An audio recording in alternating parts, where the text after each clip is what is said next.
Welcome everyone. It's a great pleasure for me to be able to present you with the talks of the participants of my course on Martin Heidegger's Being and Time. After 10 weeks, the bravest of them gave their talks a couple of weeks ago, and I think this is the longest Proseminar we've ever recorded. And in view, I'll keep this short. If you'd like to read Martin Heidegger's Being and Time with some guidance from me, you can now enroll in the course and also follow along the videos and read the text along to it. You also get handouts, etc. So in your own time, you can still enroll for the self-study path. Yes, I'd like to thank everyone who's been involved so far and who was involved specifically with this course. I'm very grateful that I am able to do what I'm doing here thanks to everyone who joins us. So thank you all very much indeed. And with no further ado, here are the talks. Good. Beate, please. Hello, everyone. I'm going to improvise a little bit since I didn't get half of what I wanted together somehow, but there's something. And I wanted to share a little bit about place. Like in general, I'm interested in where the where of Dasein that kind of popped up through the course and made me wonder, or intrigued and interest in place as something that is holding together a limit and at the same time an openness, so and holding it at the same time, and so there's this kind of polarity that comes into attention between those two, out of which things come into being. So this was my starting point, and this kind of went off into a blast somehow. I want to start with a sentence that I was getting from a conversation on a country path about thinking that Heidegger wrote, I think 1941, no, a bit later, I'm not sure, no. And that is like an exploration on thinking, but they go very deep into what is a region. In German, it's called Gegend. In English, you would translate it to region. And so that sentence is like a little bit in the middle of what maybe becomes an essay later. And it goes, that which regions is an abiding expanse which, gathering all, opens itself so that in it openness is halted and held, letting everything rise or emerge and emerge in its own resting.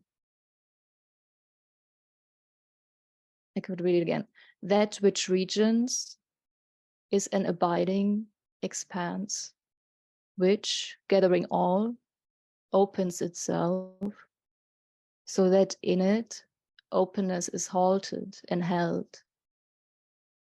letting everything rise, emerge in its own resting.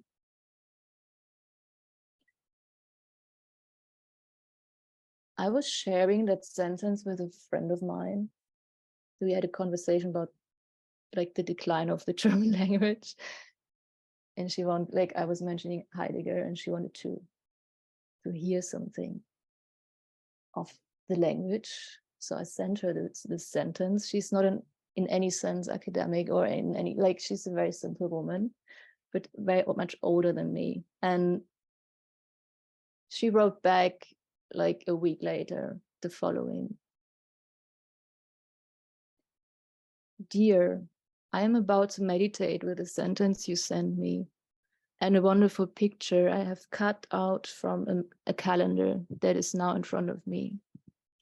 Unfortunately, I cannot send it to you without allowing the machine access to all of my pictures, which I don't want.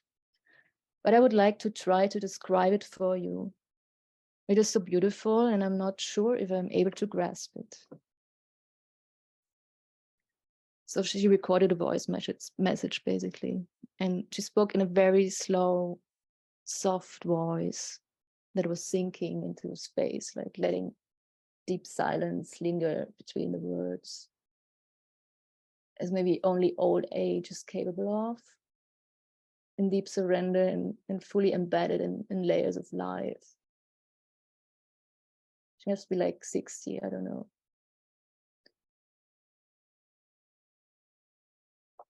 So she's describing the picture for me. It is a little stream, a stream that runs over stones. As well, you can see where there is a gathering of water. And a bit further, it runs over the stones. Stones overgrown with moss that are more near, stones with lichen or lichen, I think is a very old tree who as well holds a lot of lichen. He's very old. Out of its midst, 3 trunks arise, and one of them is reaching over the stream. And on the horizon, you can see, as it is, all the trees, and there the sun is gazing through and shines on everything. The forest, the farms, the river. And together with this, I'm now taking your sentence. They go together so very well. I was struck where the simple denying the machine access to your pictures could take you. I was in a place that felt like a cut in the matrix. The endless stream of information and data of secondhand experience came to a halt. Instead of sliding my gaze over a photograph, I was taken to a place. There was an opening of some sort, a place where things were gathering and were entering a certain relating with each other, and me becoming part in that interrelatedness. Reading being in time, I was struggling, finding a good pace for reading the text. Reading very slow, I was getting lost in details and wouldn't find any coherence. Reading too fast, the details got lost and understanding became impossible. But there was somehow a middle way that I learned to hold myself in, by daring to leave blank spaces that would not disclose in the first reading, but in keeping a certain pace where only a few things got picked up. Over time, something like a web would make itself present, that I became part of, that was weaving around and through me.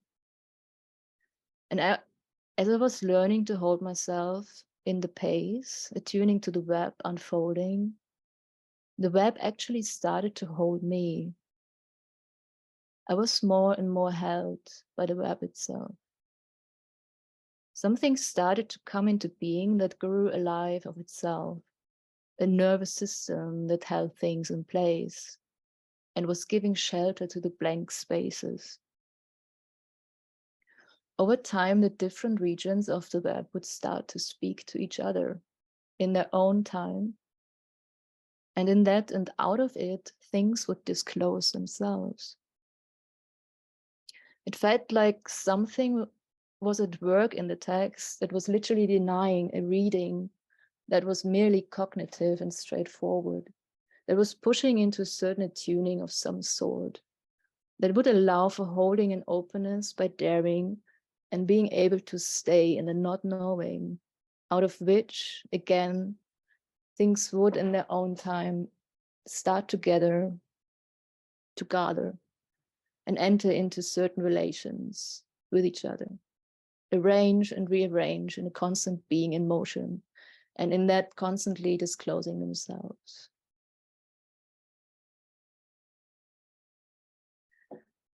As well, I was being pushed into some kind of place, the text reaching into my very own Dasein, as a place that I'm asked to indwelling in the relations that are being established. I'm reminded of what Plato was introducing as the chora, a place that holds and gives space for the gathering of things, an active receptacle rather than a neutral container.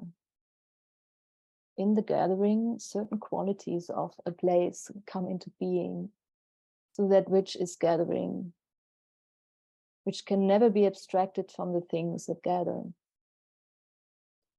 The chora here is being introduced as something that has the capacity of making space for a withdrawing, providing a clearing for the emergence of things. The chora is representing nothing. It seems to be, at least as I perceive it, already a figure that allows for thinking things in motion, preventing them from being reified or fixed and become static in abstraction. For Plato, chora could not be grasped by sensation and not by reasoning, but by what he called sensuous reasoning or bastard reasoning, the curious child of reason and sensation.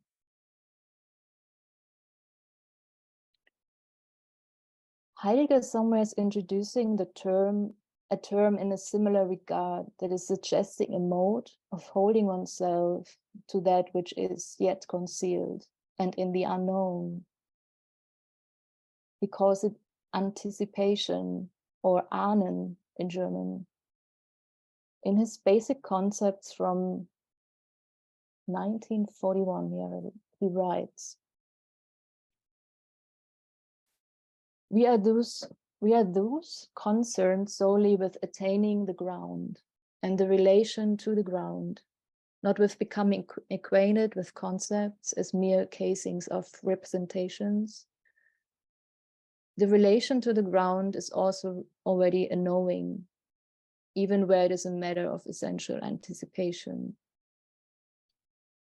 An anticipation of the essential always remains more vital than any certainty in calculating what is without essence or essencing.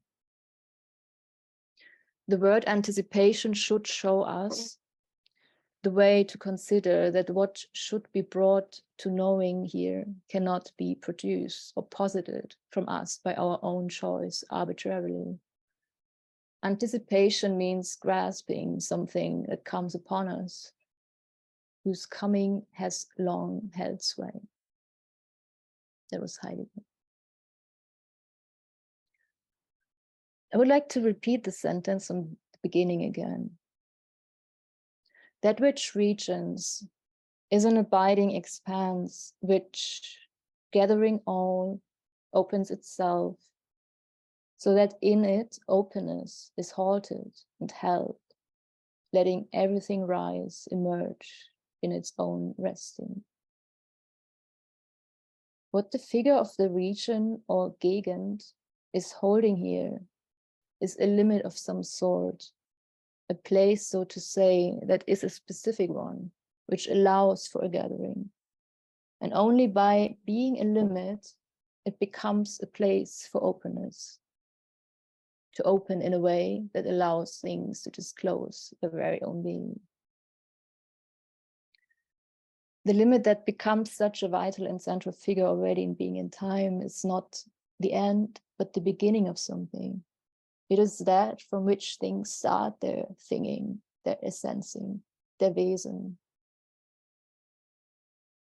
And beings in that sense can only come forth and show themselves in their being insofar as there is a limit, insofar as there is world as a horizon against which beings start to become meaningful.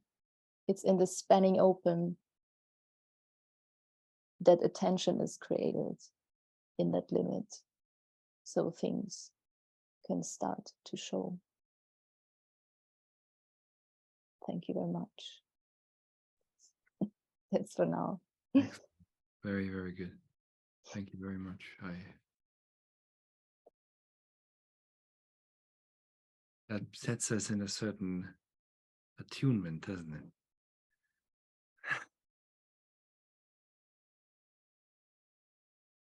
Thank you for your prayer, I should say. Yeah, it's missing a bit of coherence. I would like to work on it. Yeah, it's getting somewhere. Yeah, no, some of the best things are completely incoherent. And Wendy. Okay, hello. Hello. I'm reading Martin Heidegger's Being and Time. Can we hear Heidegger today? Always, already. These two words captured me, and I found myself saying them repeatedly. I sensed a hidden power and felt a shift in my perception of time with each step I took, while whispering always, already. Over the days, as I said these two words more slowly each time, the sense grew, and I was suddenly amused by all I saw and heard. I didn't think these words, I sensed them. At any moment, they were comforting, strong, and magical. They sounded familiar on a deep level of comprehension that required courage to enter. And though I laughed, it wasn't a laugh at anything particular. It felt like a laugh to release the absurdity that I was experiencing. How could two words create this something that I had no words to explain? It seemed there weren't any other words that could say always, already, except always, already. I felt I could sink into those two words and was willing to do so no matter where it led me. In Heidegger on Death and Being, Johannes writes, this always, already is not outside of time, but takes place out of time. Heidegger affords us and pulls us through being in time, hermeneutically revealing a multi-directional temporality and a multivocality of being.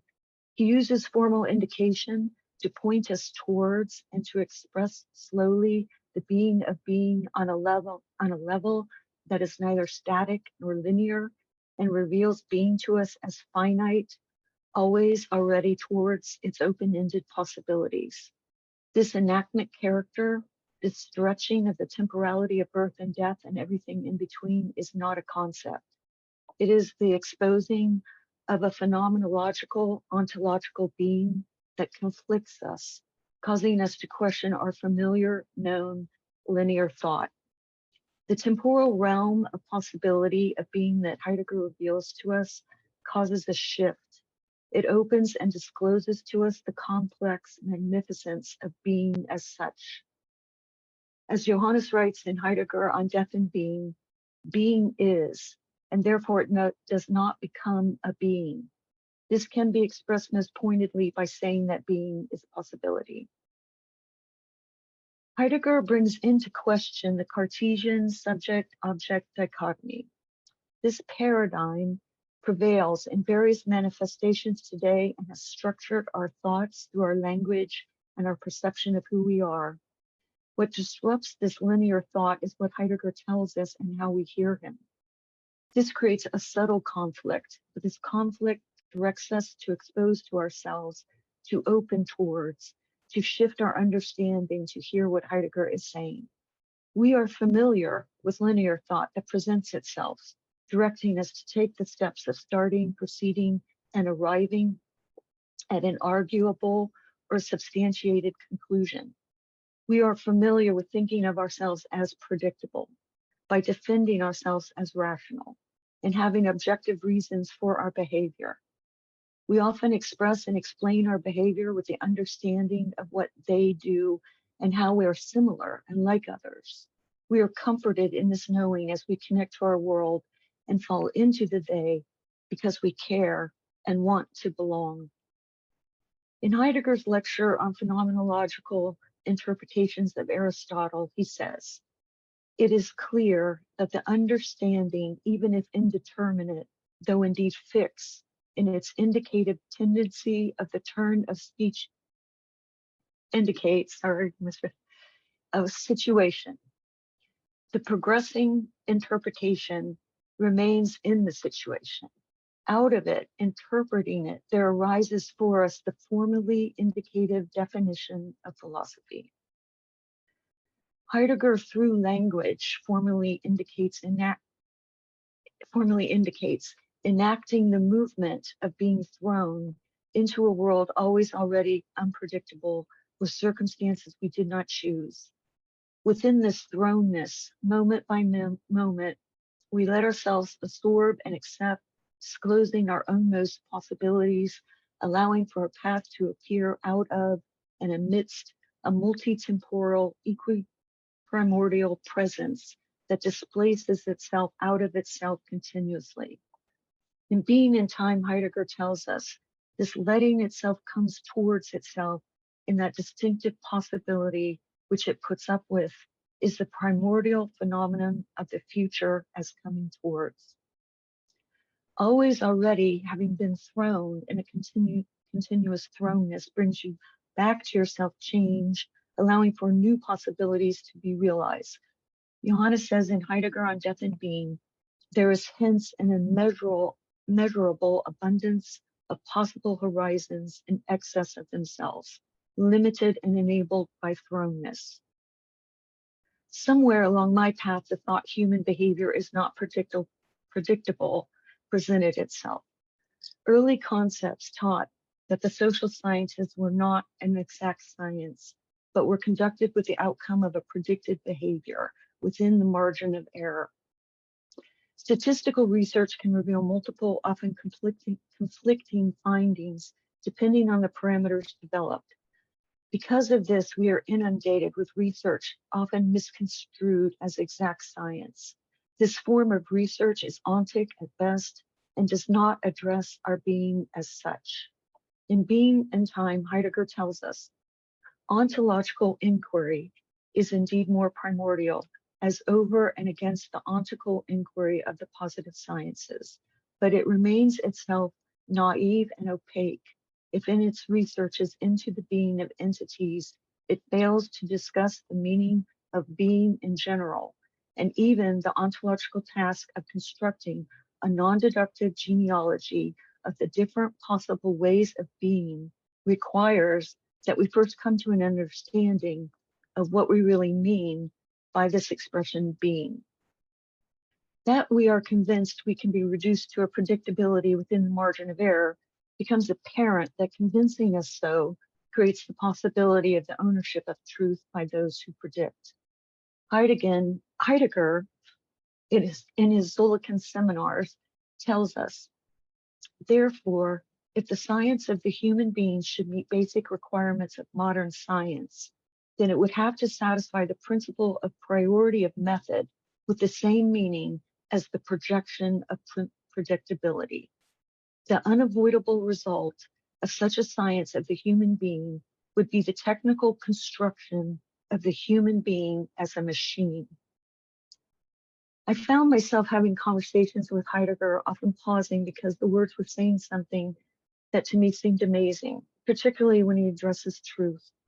Heidegger's language formally indicates to us the truth of being, which is not a truth within the margin of error, is not grounded with an agreement of judgments. Instead, Aletheia is a goddess who bestows our being with a fluidity of truth that opens and reveals and discloses to us within an ecstatic temporality that comes towards us from a future informing our past simultaneously. Our ability to grasp our truth with our Cartesian thoughts or express with our propositional self-reflective language compromises our truth. But our truth reveals itself, alludes to itself, and attunes itself through metaphor, expressed poignantly in poetry. Slowly, if we allow ourselves to hear Heidegger expose truth, we attune ourselves to a deep awareness that is always already with us. In On the Way to Language, he writes, "But in truth, poetry and thinking are in virtue of their nature held apart by a delicate yet luminous difference, each held in its own darkness, two parallels, by one another, against one another, transcending, surpassing one another, each in its fashion. Poetry and thinking are not separated if separation is to mean cut off into a relational void. The parallels intersect in the infinite." Heidegger's words cut through our Cartesian thought process. What comes forth is crucial in that we allow ourselves to be, to continually accept and express our beingness, to not allow Cartesian thought to rob us of our being, because we are nothing more than a predictable expression. What Heidegger tells us instead, what he gives and points us towards, is a language of being and being in the world. It is ecstatic and full of the wonderment of being thrown into a multi-temporal reality that is revealed and concealed to us through repeated simultaneousness. Always, already expresses the mystery of the unknown, allowing the complexity of being to shine forth and to let being as such be. As Heidegger says in Being and Time, being is that which shows itself in the pure perception which belongs to beholding, and only by such seeing does being get discovered. No, this was really very good. But yeah, the always already is really spooky. It's spooky anyways, but it's especially spooky in Heidegger because it's temporal. And I think he brought that out really well. Barish, we now begin with you, or we continue with you, and keep it to about 10, as you know. How many glasses of whiskey have we got in now? I'm in third. In small doses. 1 p.m. where you are. No, well, anyways, you go on now. Well, to get over the stage fright, well, I'm glad that this is being recorded. By the way, I'm having really a great time in listening to it.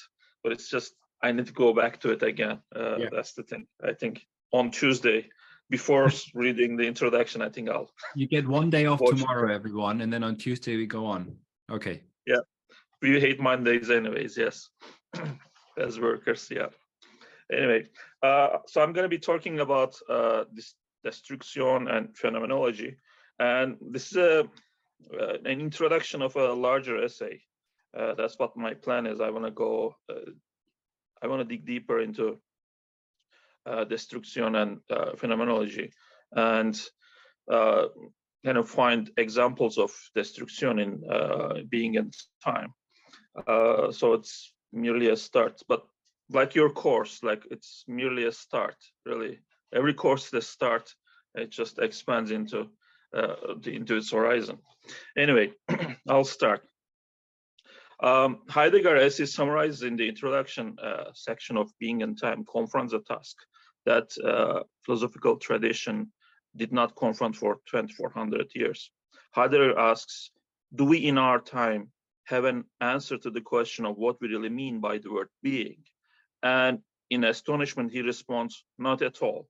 Well, this response is an echo of Plato's dialogue Sophist, where the visitor is in astonishment, states, we, however, who used to think we understood it, have now become perplexed.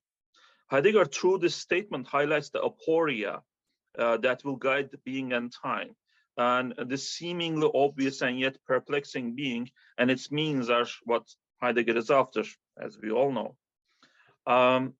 In introduction, Heidegger discusses the reasons for this astonishment, but he also asks, driven by this response, not at all, how is it that we still do not have a clue about the meaning of being? And my aim in this essay is to explicate how the philosophical tradition, with its methods, covered the question, and how Heidegger, through his destruction and phenomenology, aimed to unearth the meaning of being. And in short, how Heidegger responded to the philosophical tradition and how he comes up with his method. Heidegger opens section 6 with fundamental characteristics of Dasein. Rather than going directly into destruction, I believe this is to emphasize the relation of Dasein and tradition and the characteristics of this relationship. He first introduces us to the temporality of Dasein, and then moves on the historicality of Dasein.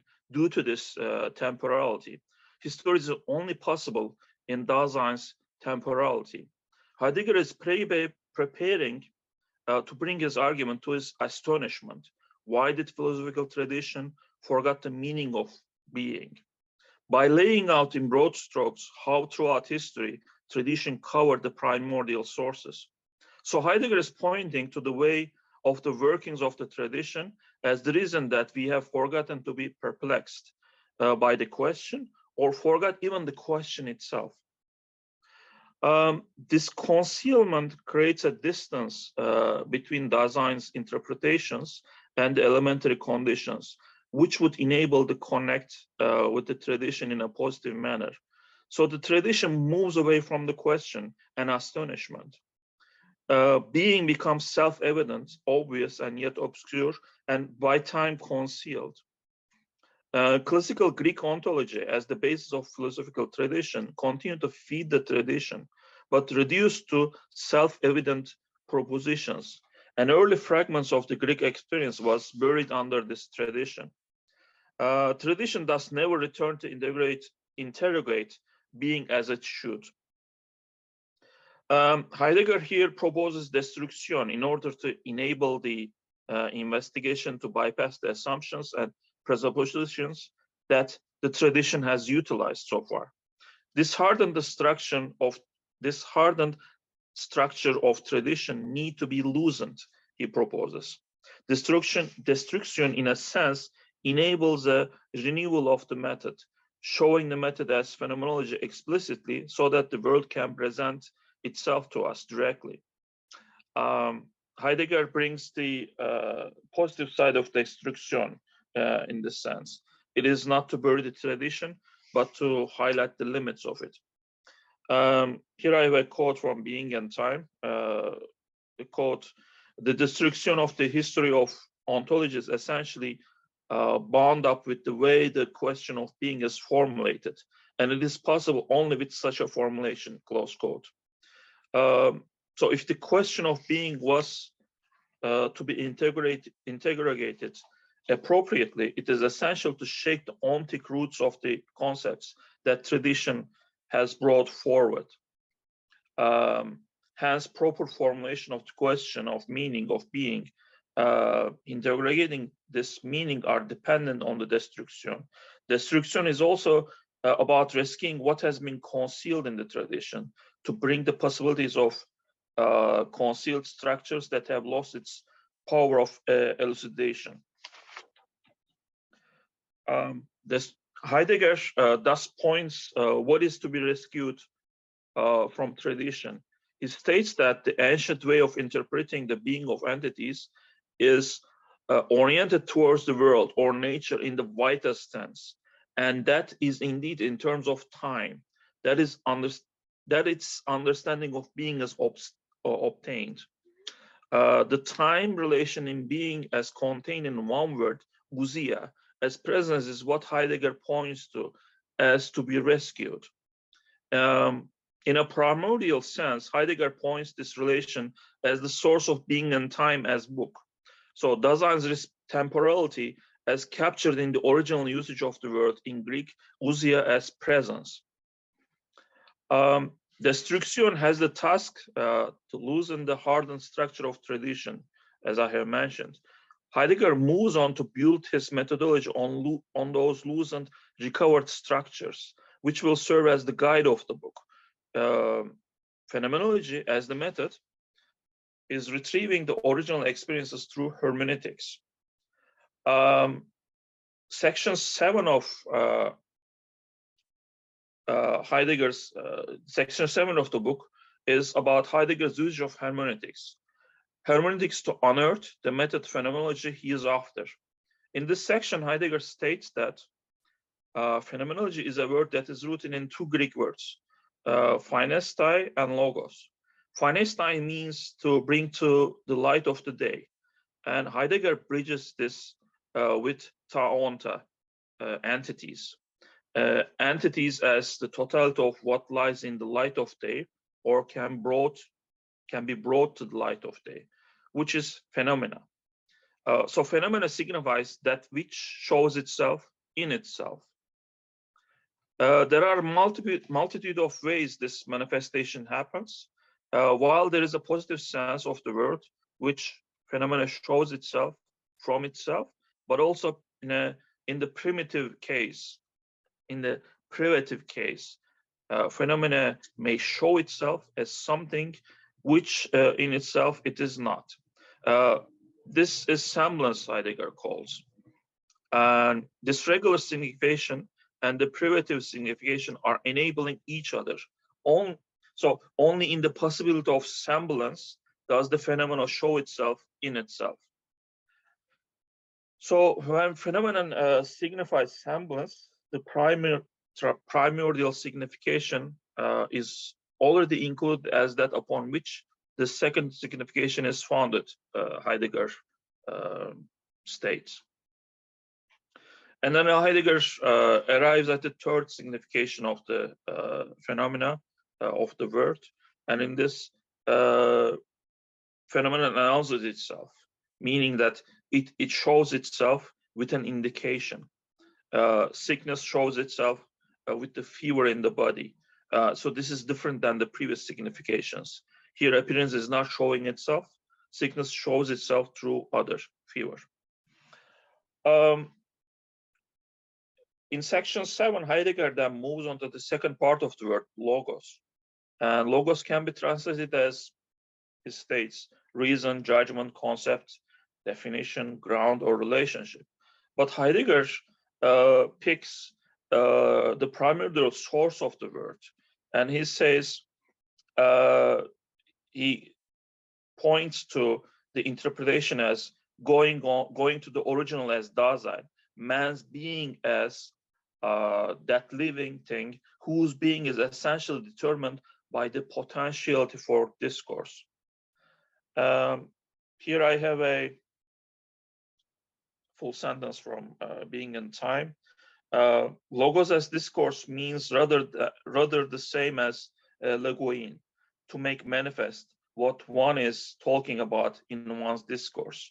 And Aristotle has explicated this function of discourse more precisely as apophainestai.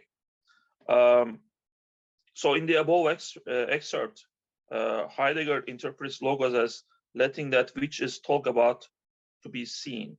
So he points that speech and discourse lets us see the thing which the course is discussed, which the discourse is about. Heidegger, in the final page of the section, brings together the parts of the word phenomenology and highlights the relationship of the meanings of these words, phenomenon and logos. And he states that phenomenology may be formulated in Greek as legein ta phenomena, where legein means that apophainestai. And Heidegger states in his own words, to let that which show itself to be seen from itself in the very way in which it shows itself from itself. And here I want to highlight Heidegger is renewing the Husserl's original call to the things themselves, basically. The last part of my presentation is about something that Heidegger refers to Descartes, and it's again an excerpt from Being and Time. It reads as, quote, when Dasein directly itself towards something and grasps it, it does somehow first get out of an inner sphere in which it has been proximally encapsulated. But its primary kind of being is such that it always outside alongside entities, which it encounters and which belongs to a world already discovered. there is a larger section that Heidegger deals with Descartes, but I believe that this is a reference to Descartes' worldview or the subjectivity worldview in general. And in my next section of essay, I want to be dealing with that part more in depth. But for this excerpt, my take on it is that, so this is a direct reference to Descartes and his mind-body model. And Heidegger explicitly demonstrates the destruction and phenomenology in this one sentence. And he points what the concept of body and its place is lacking. And with a direct method, he shows what the other possibilities are in philosophy, and how the world presents itself to Dasein, and demonstrate that the mentalistic model of Cartesian model is lacking to explain the human experience. And lastly, we do not think and come up with concepts and then act in the world. The mind and the body, res cogitans, res extensa, as concepts model this the direct access of the world. So Heidegger, in short, is saying we are already in the world alongside other entities that shows themselves, or that shows themselves as experience, as appearance, or that shows themselves as other indications. So that's my presentation. Thank you. That's very good. You've deserved a 4th glass of whiskey now. And a 5th and a 6th. Cheers. It's very important. So if there are any questions, raise your digital hand now, resistance-less as it is. It's very important what this project, because usually Heidegger is associated with phenomenology and hermeneutics, but very rarely is destruction taken into account. But both of them are really not complete without destruction. So Heidegger's phenomenology is destruction. It gets to the ontological source only through destruction, and Barris is pointing this out really succinctly. I've written a poem, as Johannes said. It's quite a long one. It's 123 lines long now, but it's split into 4 parts. So it's not a whole. So it's very hard to say it's a single poem. I intended it to be in parts, but as I wrote it, it sort of everything dispersed and sometimes coalesced and so forth. And each of the parts are in different forms, different metrical forms, different stanzaic forms, and quite traditional forms as well. So yeah, would it be okay if I share my screen? Great. It's been disabled. Do you want to show your screen so that we can read along? Yeah, I think you should now be able to do that. Okay. Thank you. Can people see? Yes, sir. Okay. So this is 1. When spring had come to move her footsole by unrecollected trees, they must have burst inside with giant, unremitting light. So to have bled the air with weeping pearls, the wind is only keen to wipe away. Though we, the simple and unprivy ones, can find mere pleasure in the gentle sway of colors and the odor of the sun, forgetful of the outburst of the pain the shedding of a death accompanies. Content amidst our poverty, when rains of time have bled that beauty to its knees. Such colors that collected in the lake of dreams, to shine shock white or red or pink, as benediction to the eyes awake, then slowly to unknowing, back to sink. For waking is a curse, a contract drawn by hands we cannot shake, with pens unknown. Uncountenanced by bliss, we have been torn to wonder with a sense of having known. For did not Orpheus lose Eurydice by decree? Waking turned to longing there. The fate of brightness in the mind, foreseen to ever be dispelled in Bacchic share of self-exhausting grief.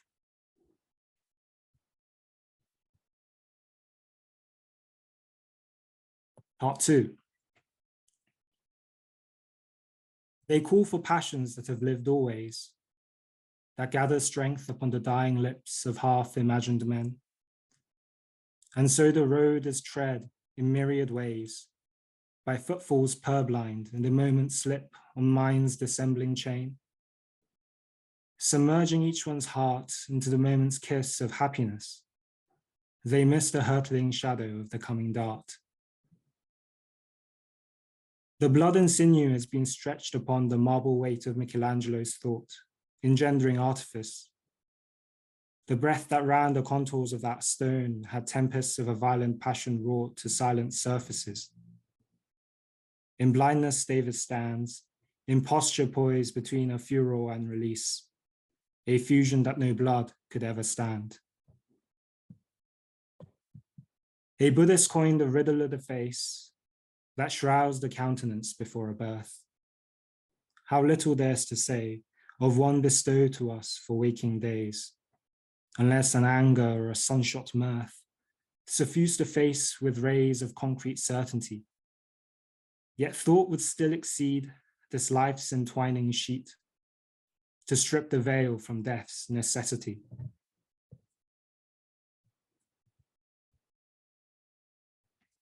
This is part 3. It's a ballad and it's a short story.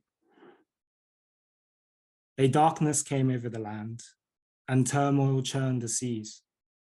A hardness gripped the hearts and made the poet's music cease.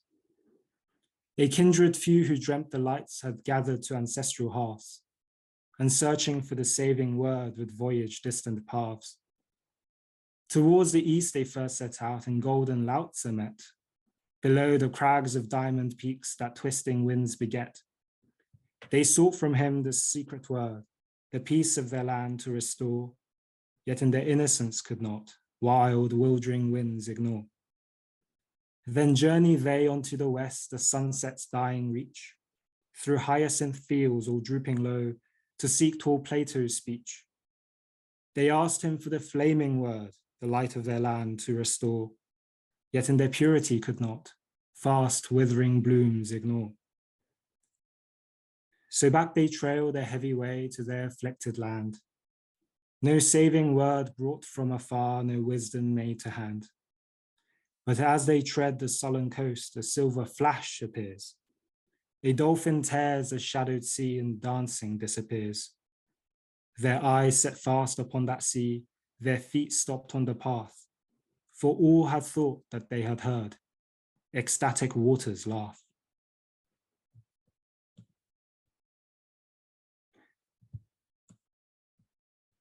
Part 4, final part. A word. What is it but a void in which I lay my hopes unshaped, yearning that some guiding thought would solder speech to fumbling heart. Cold winter drew my whitened breath, only to make the steam undress before my eyes and show me bare that nothing moves below those layers. I only know to make a sound, that when a pretty thing is found, I may exclaim and draw the sight of other eyes, so that they might become my fellow witnesses. But are these endless passages from one rose garden to the next the only path that this mind takes? Consider yet the witnessing. Whose eye is it the moment sees? The eye of the event or mine? What is it that would make us pine when memory recurs a time inside a melody of mind? What voices speak behind the thing? The bells of our unknowing ring, and ring, that I may know the truth of our untruths, the fictions crude that blacken futures piercing light, and deaden minds into a blight of senselessness, that I may hear ecstatic music in mine ear, and choirs of my being ring, when with my words I sing. Thank you. Thank you very much.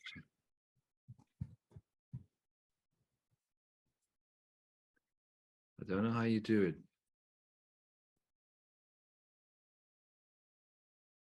10 weeks I couldn't keep quiet, and now you all make me speechless.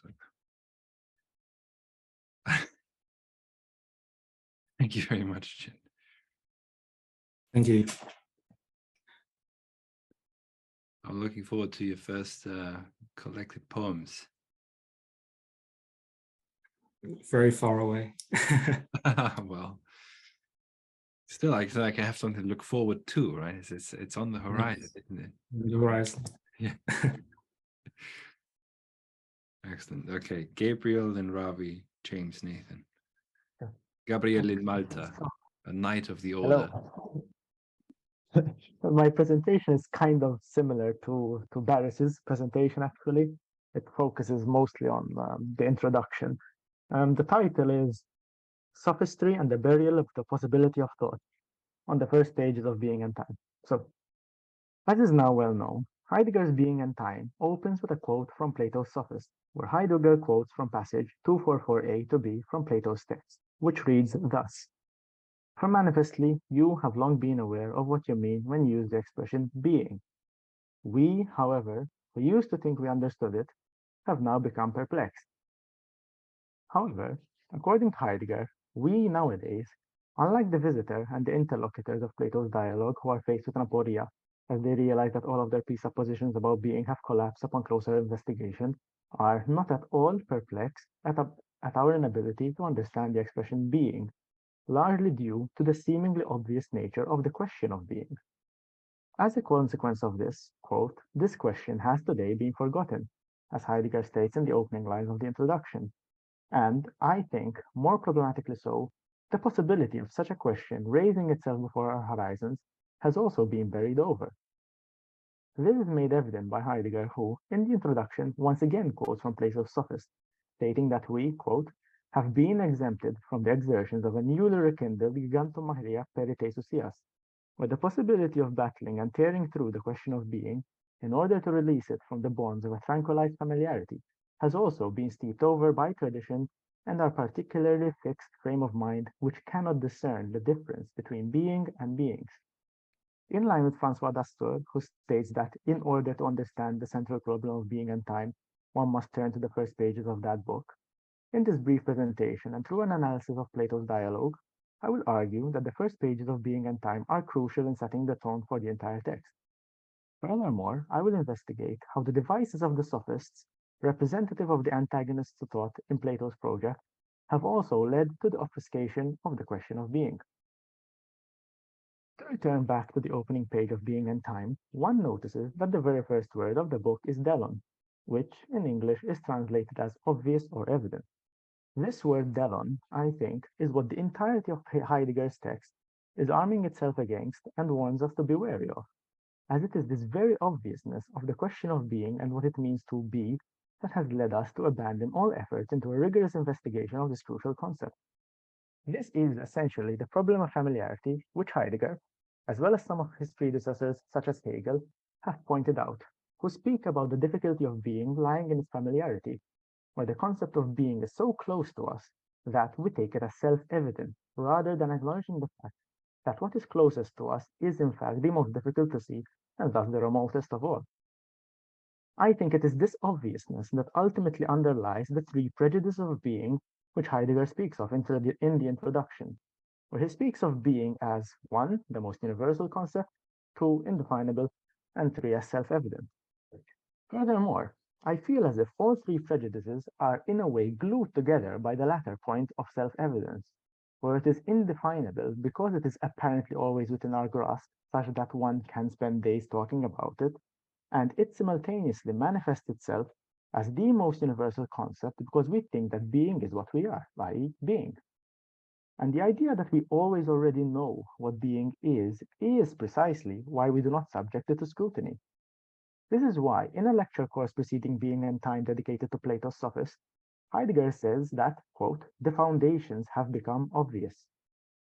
Furthermore, he adds that, quote, precisely in what we no longer see, in what has become an everyday matter, something is at work that was once the object of the greatest spiritual exertions undertaken in Western history. Here, we must identify two crucial factors which are highlighted in the statement. First of all, Heidegger points out that there is something primordial and of the greatest weight bubbling beneath the surface of our foundations, which was initially wrought out in a tremendous intellectual and spiritual struggle which some of the greatest thinkers had to suffer through in order to engender.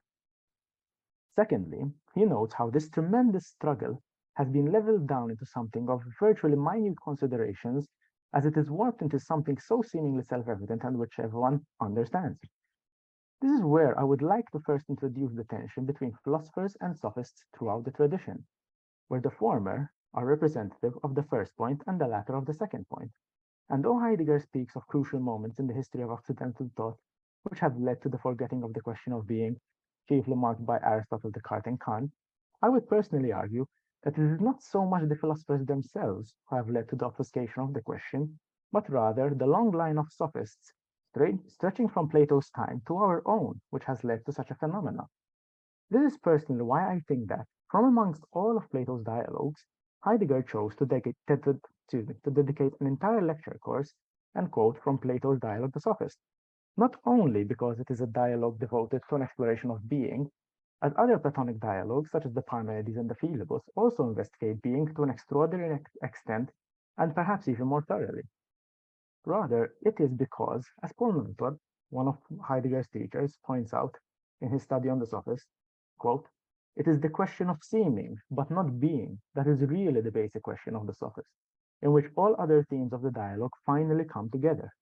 Similarly, being and time is dedicated to the effort of dispelling much of what the seemingly obvious nature of being is, in order to shed light on what being truly is."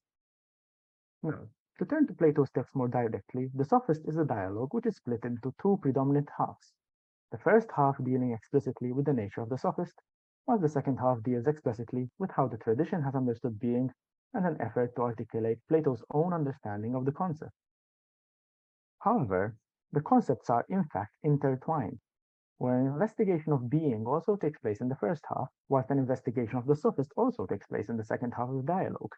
And I think that this is very telling of the nature of being and sophistry, where it seems that being and sophistry are themselves constantly engaged in a giganto Maria perite sousias. However, if we pass forward to Heidegger in the 20th century, it seems that, for the most part, Heidegger is indicating that the sophists have taken the upper hand in the battle, as the last post soldiers of being have fled and gone into hiding, as exemplified by the fact that everything underlying the nature of being has been rendered obvious. This is essentially what the sophists do, where Nathorp speaks of the sophist as an anti-logikos, and I quote, i.e., someone skilled in the art of contradicting, in fact, skilled in contradicting anything one might imagine. Furthermore, Nathorp stresses that, quote, that is not to say that he really understands everything, but he knows how to create the appearance of understanding everything, and he knows how to use this appearance to blind those who equally lack understanding. Here, Nathorp's statement encapsulates the sophistic priority of seeming over being, where the sophist, the anti-logikos, skilled in rhetoric and oratory, uses logos precisely to destroy the true logos of phenomena themselves, where logos is used to make the weaker argument seem stronger, and as a consequence, we inheritors of the tradition are blinded by the distortion of the phenomena. This is also exemplified by the fact that they refer to themselves as sophists, i.e., as ones who possess Sophia, wisdom, who in actual fact are the ones who smother wisdom by dressing all things unwise in the garb of wisdom, or rather by trampling this very garb of wisdom underfoot till it takes on the common hue of mundanity. This is why I think that Heidegger's understanding of phenomenology is an antidote to sophistry, and I shall use the term pharmakon in the Greek sense of the term, where pharmakon can refer to both the poison and the cure. This is evident in the fact that the witch Circe from Homer's Odyssey is also referred to as the polypharmakon, the one of many herbs or enchantress, as though Circe is the one who tricked Odysseus' men and turned them into pigs, she is simultaneously the only one who could cure them and transform them back into their appropriate conditions. Similarly, Heideggerian phenomenology as the legenta phenomena, and thus as the logos of phenomena in the sense of apophantikos, or allows the phenomena to show itself through itself. Through such phenomenology, Heidegger provides an iatros logos, a healing word, which restores phenomena to their proper condition, carving out a path to an authentic access to the concepts which have been cleansed from their contamination by the sophists. Furthermore, if we look closely at Plato's Sophist, there, the visitor, who is an inheritor of Parmenides' school, which speaks of the hen or the oneness of being, says that if they are going to make any headway into an investigation of being, then they must commit, quote, a patricide, and break themselves free from the dogmatic reading of being by Father Parmenides.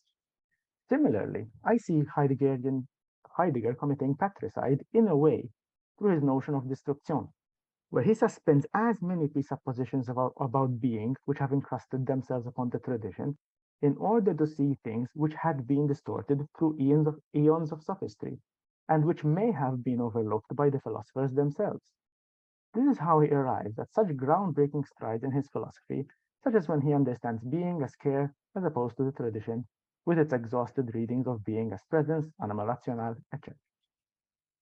To conclude, though I have overlooked certain key aspects of Heidegger's philosophy, which would have better fleshed out the distinction between seeming and being, and philosophy and sophistry, particularly his investigation of Rede Gerede, I think that we must first pay heed to the very opening lines of Being and Time in order to truly understand the scope of this groundbreaking text, which clears being from the debris which sophistry has created around it, in order to restore the possibility of raising being as a question once again. Thank you. Excellent. When listening to you, I realize we have to become Greek again. Yes. Go on. Yes. Well, Heidegger did say in Basic Concepts that the ancient Greece is our future, so hopefully we're heading there. Yeah. It is a weird enough time. So, I mean, if we are in a metaphysical supermarket, we could just as well choose the Greeks. Why not? Why not? I think there would be a good connection between you and Nick and Barish. If you wanted to discuss this further, I think it would be really good. But let's not forget that philosophy also sometimes needs the so-called noble lie. So philosophy is not as pure as it pretends to be, is it? Well, it's for the greater good, according to Plato, the good old Phoenician lie. Gold. Okay, any questions? Okay, bye, James. Okay. I mean, if there are no questions for now, let me now go to Ravi, which I think is going in a similar direction also as Barry's talk, at least. Yeah, I'll also be touching on phenomenology and hermeneutics. Yep. Hermeneutics is a term that is used in philosophy and literary theory, but is little known outside those disciplines. It refers to the study of interpretation. Books of laws, sacred scriptures, and literary works naturally raise questions of interpretation. What is the meaning of a cryptic utterance such as the Tao that can be named is not the eternal Tao, or I and the Father are one? What is the scope of thou shalt not take the Lord's name in vain? These questions immediately raise questions of reference, of figurative language, and of context. It is easy to imagine that such questions have come up in any literate culture. In the modern Western tradition, though, it especially arose with the issue of biblical interpretation. 19th century Protestant theologian Friedrich Schleiermacher was the founder of the modern study of philosophical hermeneutics in the wake of Luther's reframing of biblical interpretation and the new claims of the Enlightenment. Martin Heidegger has made his own contribution to the subject of hermeneutics, including in the work we are studying, Being in Time. But we might ask, isn't the project of Being in Time fundamental ontology? And isn't fundamental ontology closer to something like the hard sciences than a literary investigation? The answer is that the project of fundamental ontology should be understood as an inquiry into the meaning of being. Because we are dealing with an inquiry into meaning, the question of interpretation becomes relevant. Hermeneutics turns out to be a key methodological tool in the text, permeating it at multiple levels. I will discuss two uses of hermeneutics in the text, the hermeneutic circle and phenomenology. In section 32, Heidegger gives an examination of the famous hermeneutic circle. The idea of the hermeneutic circle is that hermeneutical investigation starts from a preconception that allows the interpretation to take place at all, goes into the interpretation itself, and then comes back enriched with a broader understanding that can continue to a deeper interpretation. Heidegger discusses the hermeneutic process as having three parts. First, a forehaving, designating the understanding of the situation or entity that is already in place before the process of interpretation. Second, the foresight, which is the vision that guides the process of the interpretation. Heidegger speaks of the initial phase before foresight as being veiled, but in foresight, quote, it becomes unveiled by an act of appropriation, and this is always done under the guidance of a point of view, unquote. Foresight is the guiding point of view that shows how the situation is to be unveiled. Lastly, foreconception is the concept that guides the interpretation, which may be close in nature to the entity, but may also be opposed in its point of view. The hermeneutic circle is relevant in several ways in the text. First, it is relevant to the project of understanding being. The project of being in time is an inquiry into the nature of being. This means that before the inquiry, we must already have some idea about what we are inquiring about. Being is not something that is completely removed from our experience, like an unknown planet. We have an idea of what it means to be already before the inquiry, even if we are not capable of giving a philosophical analysis or even a definition of what it is about beforehand. This is part of our forehaving for the interpretation. Along with this understanding of being from personal experience, we also have inherited philosophical ideas about being from past philosophers. All of this is taken into account in our starting place, so that one of the important early tasks is the task of destruction, of inherited ideas and prejudices. A second way that the hermeneutic circle is relevant is in the structure of the text. There are certain ideas in the text that undergo a deeper and deeper examination as we keep passing through the hermeneutic circle. We widen our understanding of the whole and are thus more able to understand the meaning of each part. The best example, in my view, is care. The discussion of care is preceded by the discussion of anxiety, where we see that the problem of Daseins being thrown into the world and anxious in the face of it. Heidegger further develops this into the concept of care, which is, quote, ahead of itself being already in the world, as being alongside entities encountered within the world, and is, unquote, and this is shown to be the being of Dasein. Dasein's being is defined by its care for the situation of life, for the other entities and Daseins within the world. But Heidegger goes on to show that care was already understood as an entity in a similar way in an ancient fable, in which the judge Saturn rules that care is the possessor of the entity man, which was shaped by care out of clay. Care provides the interpretive key that unlocks an explanation of the state of anxiety, as well as shows the meaning of Dasein. It is then retroactively shown to be a key that applies to a treatment that was known by the ancients. As we traverse the hermeneutic circle, the meaning of care is unveiled, and that is able to illuminate materials from the past. More meanings of care are unlocked later in the section on death, with care revealed as being towards death, and then as the meaning of temporality. So we continue to traverse the circle, going deeper into the circle and unlocking additional meanings as different aspects of the inquiry are brought up. The second topic I will discuss is the use of hermeneutics in phenomenology. Heidegger touches only briefly on hermeneutics in his exposition of the phenomenological method, but he does state that phenomenology is hermeneutical. There are enough hints to fill in some of what it means for phenomenology to be hermeneutical. A helpful hint is given by Richard Palmer in his text Hermeneutics, where he states that, quote, hermeneutics is the interpretive system for finding the hidden meaning of the text, unquote. We can use this to understand Heidegger's phenomenology, in which the thing that is interpreted is the phenomenon, and the hidden meaning that it discloses is its being. A phenomenon is defined by Heidegger as that which shows itself in itself. For example, symptoms of a disease could be considered as a phenomenon, something which shows itself in itself. The second component of phenomenology is the logos, which can be understood as speaking, specifically in this case, the kind of speaking that lets things be seen for what they are. Conversation with a friend that illuminates a life situation you are facing is this kind of logos that lets things be seen through speech. So phenomenology is letting phenomena show themselves in themselves through speech, which lets phenomena be seen. In Palmer's examination of the nature of hermeneutics, following the primordial meanings of the word, he finds that there are three primary significations: to say, to explain, and to translate. The poet Homer, in speaking the words that come from the gods, is hermeneutical already. Thus, with the logos by itself, we see that phenomenology in Heidegger's conception is hermeneutical, since the logos brings phenomena to speech and thus interprets them.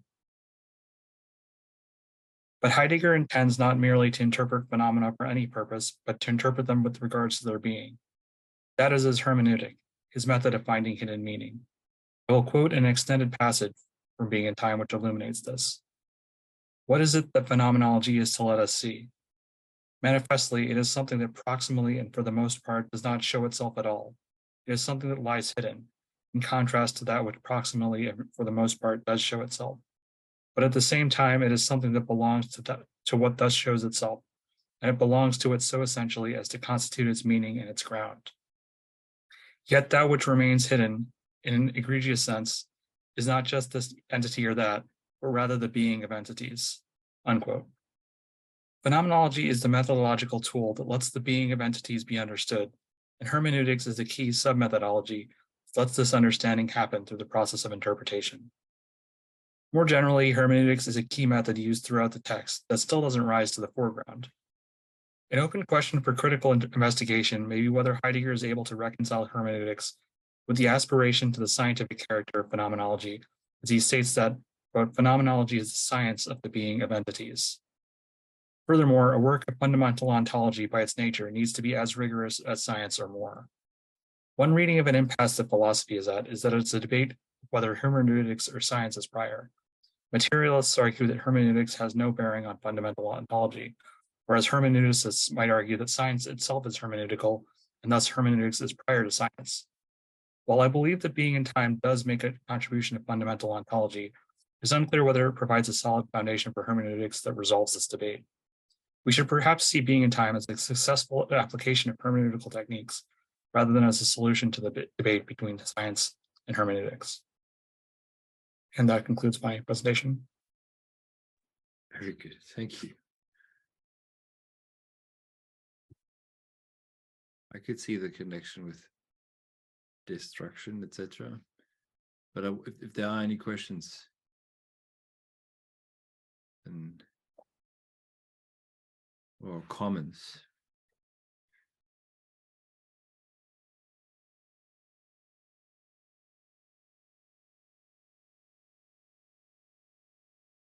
Nope. Okay. Thank you very much, Rory. That was excellent. Thanks. Dr. Simkin. Hi, everyone. Yeah, really enjoying this so far. Mine's just quite a short one. It's called Killing Time. Saying I can't go and get more wine while you're speaking then.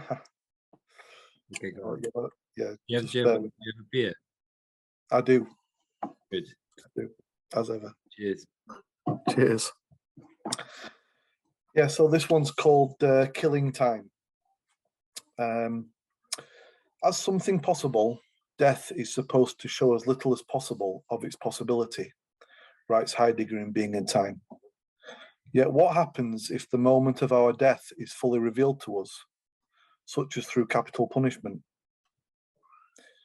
Drawing on the Heideggerian concept of Dasein, in his book, Killing Times, David Wills argues that whether one is for or against capital punishment, it is this very pinpointing of the exact minute of execution that constitutes its special horror.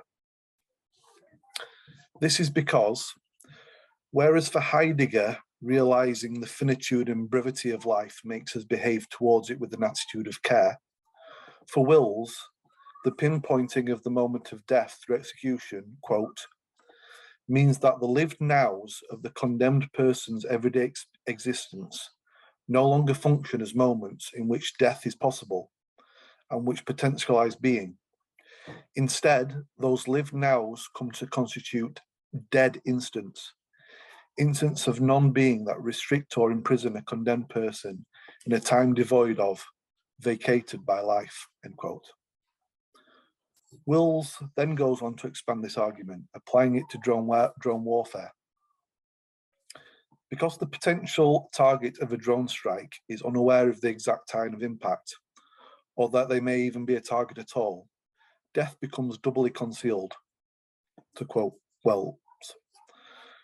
Under that veil, the time of the sovereign's judgment accelerates to infinite speed, the no time of a secretive black hole within which, more dramatically than a trapdoor or falling blade, the missile strikes with lightning speed out of the sky, a rainbow meteoric arc of fire sent from executive executioner to those condemned, end quote.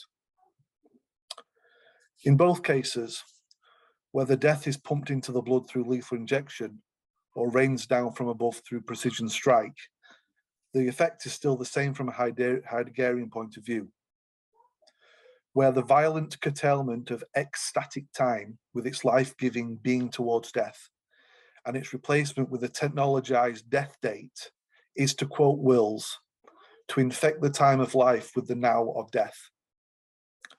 This, in a Heideggerian sense, is what gives the death penalty its special horror or its particular justice, depending on your point of view.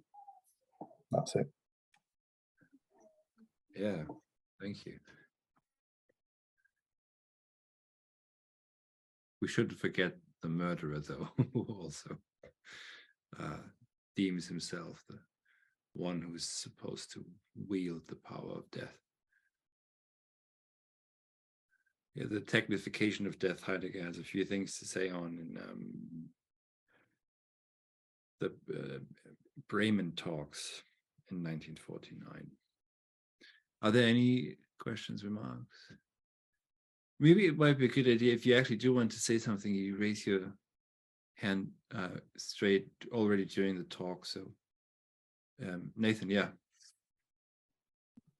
It's not really a question as much as I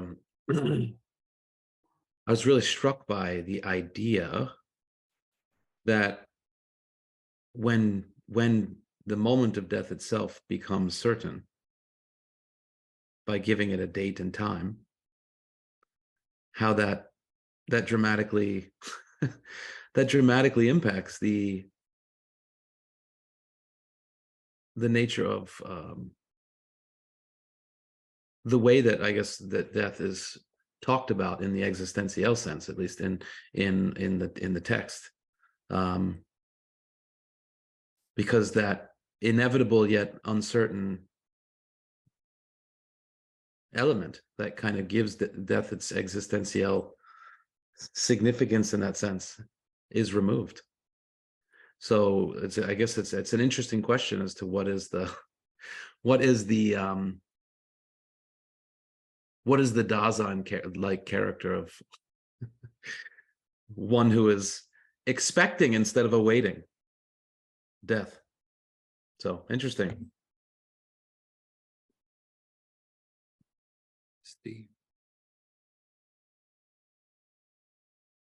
Thank you, James. I'm very interested to hear what you have to say on this subject, because you've obviously got some good expertise on this area.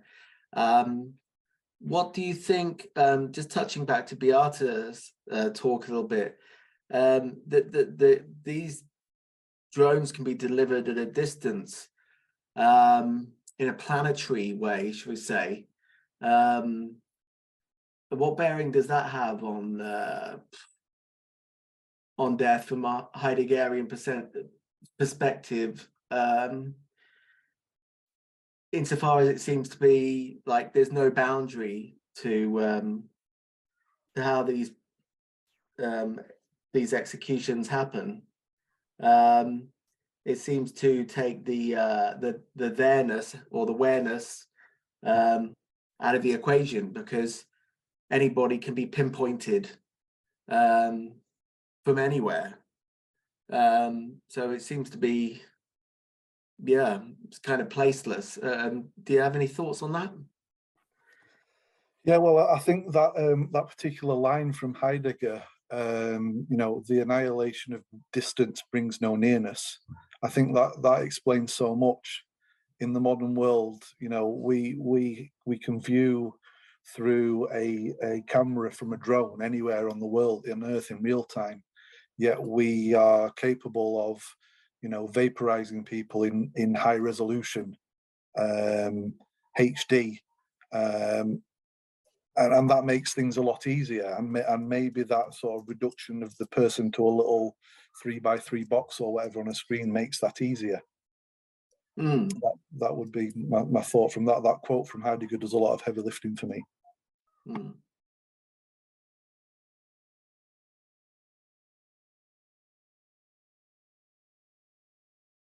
Yeah, thank you for mentioning that. Steve, did you want to add? I didn't want to interrupt you, Steve. Not at all. Not at all. Thank you both. Thank you, James. Very, very good quote. It came to mind quickly, it seemed. The nearness and yeah, and this is very good. So James has been working on drones and these weapon systems, published a book also with Routledge. What's the title of the book?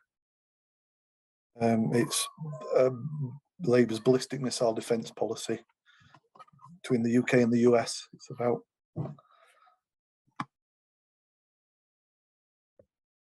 Yeah, the drone really brings this to light. Look, yeah, the complete collapsing of the map of the territory through the map, basically, through a simulation. Well, it's terrifying. Okay. So, now on lighter notes, a talk on death by Nathan. All right. Okay. So similar to Nick, this ended up actually becoming very long. So I'm going to pull out basically 5 of the main ideas that I've been writing on and give them no textual evidence whatsoever. These will just be claims. All right, so I want to start with two quotes. One I've been wrestling with for about a year or so. I used the same quote at the beginning of my talk in the technology seminar, but so 2 quotes to just kind of keep in mind the rest of what I will talk about.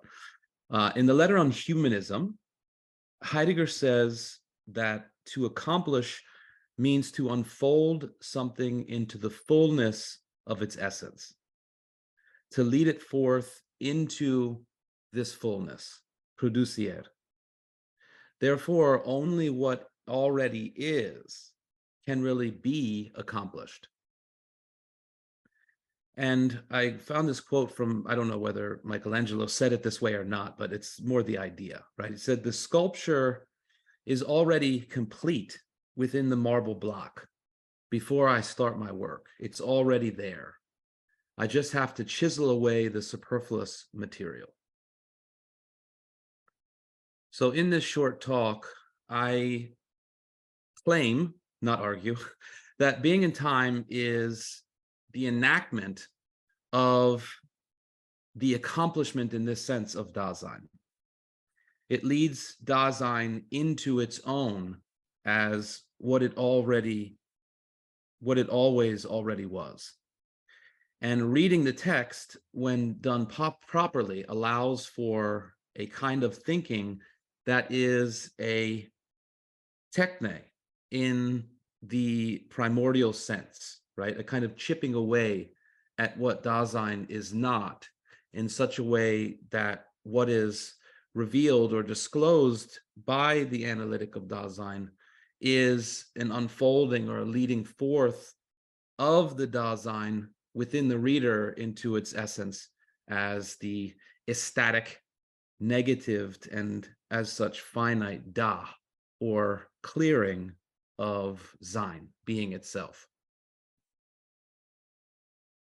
So in being in time, the ultimate goal of the analytic of death for Heidegger, I argue or claim, is not to show that the authentic mode of being of Dasein that owns up to its finitude, but to show that Dasein is a non-modal kind of pure possibility, that is prior to and makes both the inauthentic and authentic modes of being possible.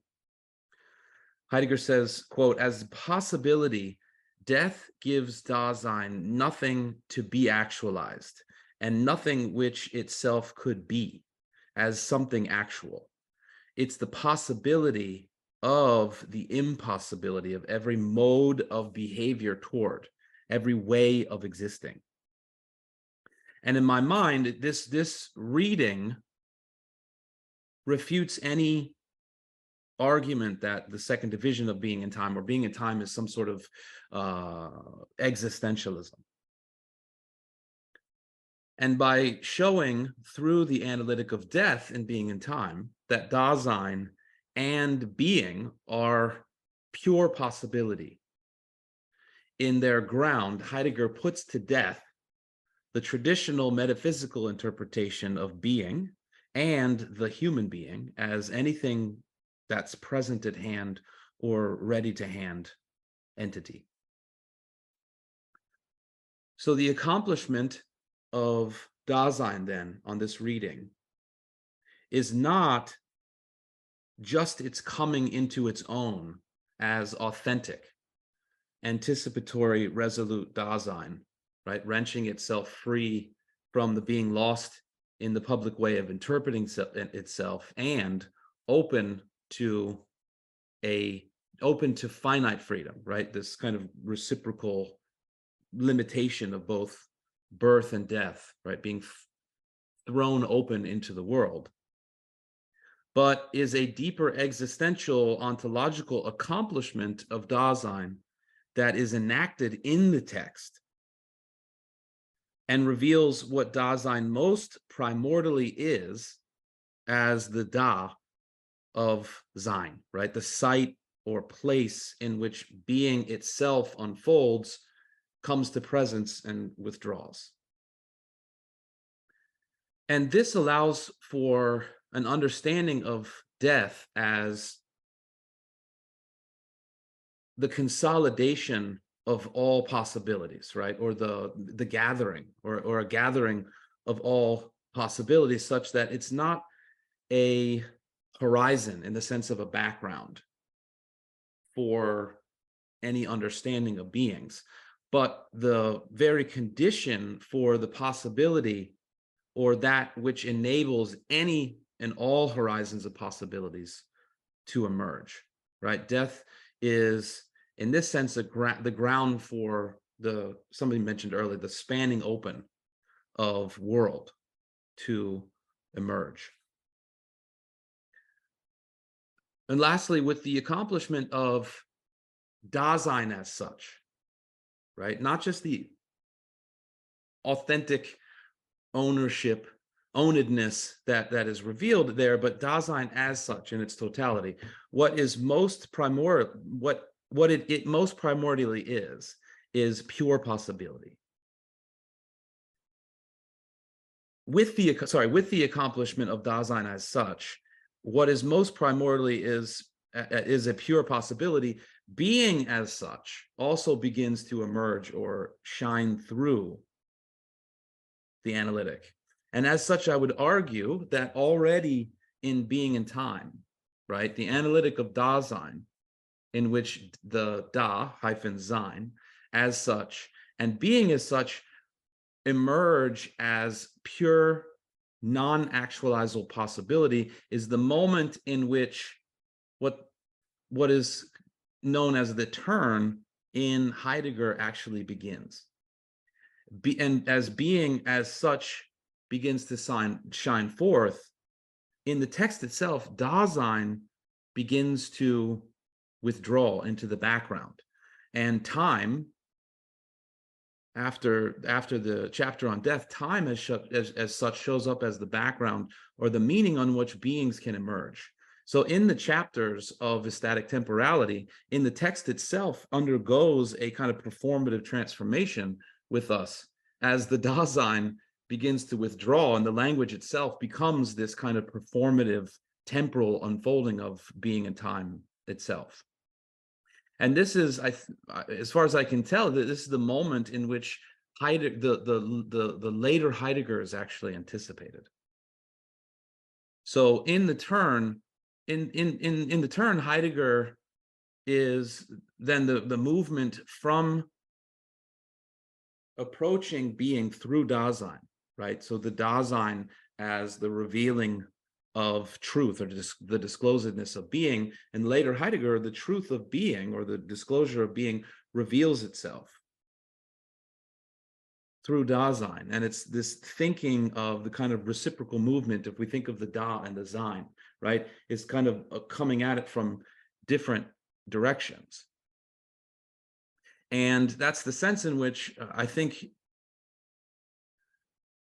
we could say that you have, in order to really understand later Heidegger, you have to approach it in some sense through the early Heidegger, and to really understand the early Heidegger, you have to approach it through the later Heidegger. And there's something to taking them together as a whole that shines, that allows something else to shine forth.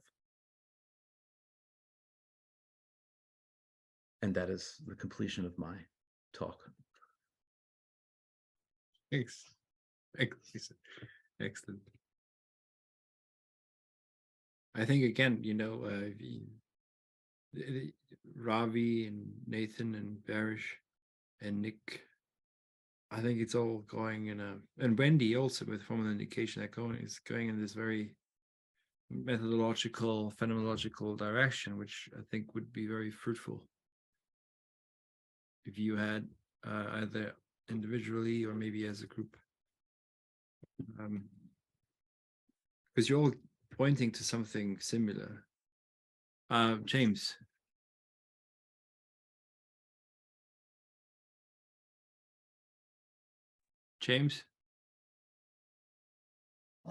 Yeah, Nathan, thanks for that. I just wondered, right at the beginning, you talked about the enactment of Dasein, and I wondered if you thought that Heidegger's writing of that book was kind of like his enactment of Dasein in itself, the very writing of the book being in time. That's the sense that I have. I mean, I have no foundation for that, but the sense that I have is that we are taken through that process, and that Heidegger himself, there's something that happens in the moment in the text where death happens, where something radically alters. Now, I know people make a lot of the fact that the book was never finished and the other things, weren't the other parts of the book weren't finished. But I do think there is something that shines forth in this section where Dasein, along with the sense of the ecstatic nature of Dasein, this sense of a pure possibility that's non-actualizable, there's something there where being shines forth newly. And I think maybe for him, I don't know. I mean, I definitely think there's something to that. Yeah.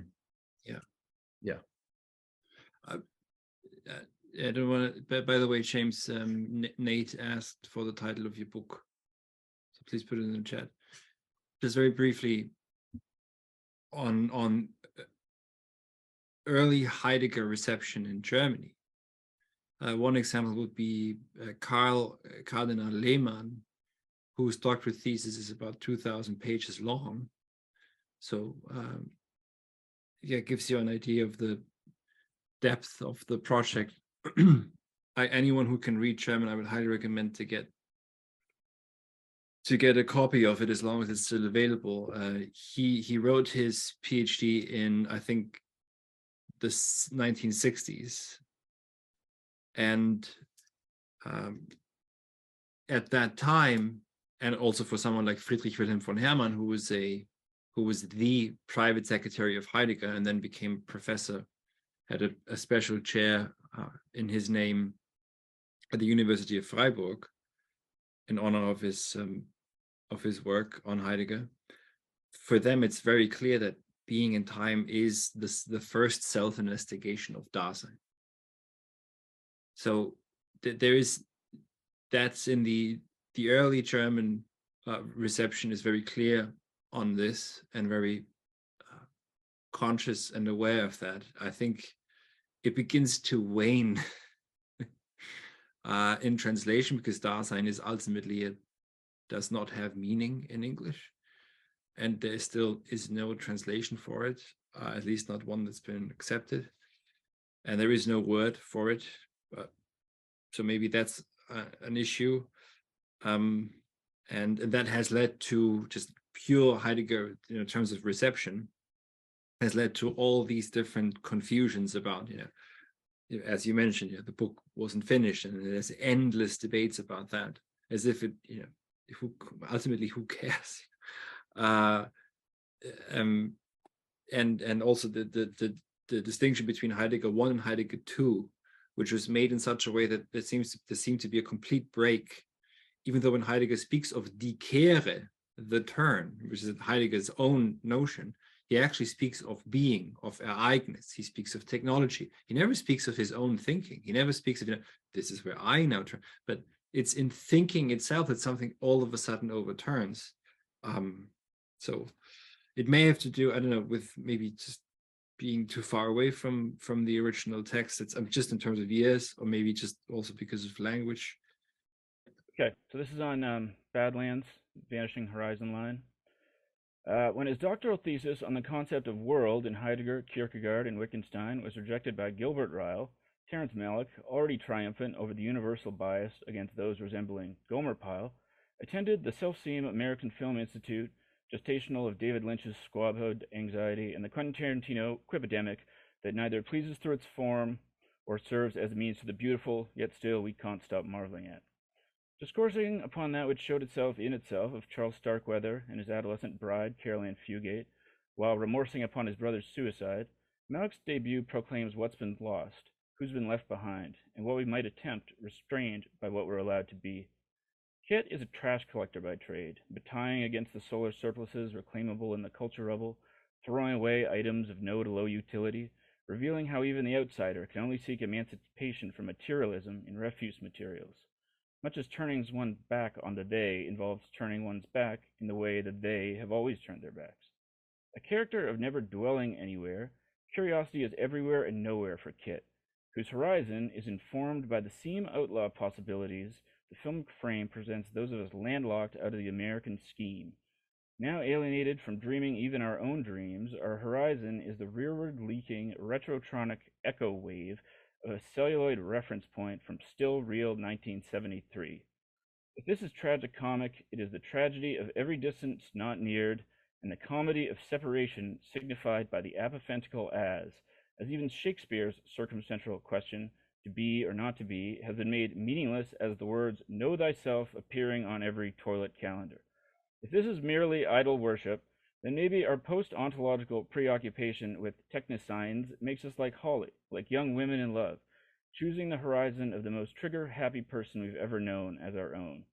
If this is heroic, then Kit and your programmers are quixotic heroes at beast, oft burdened by Holly's knowing. The world was like a faraway planet to which I could never return. For Heidegger, the horizon was the windbreak and boundary line of revolving and involuting personal and interpersonal worldly understandings, the range of all that can be seen from a particular vantage point, that encompasses both what is visible and what is not by defining the limits of our perception. For audience of Badlands, the horizon is the edge of the cinematic frame.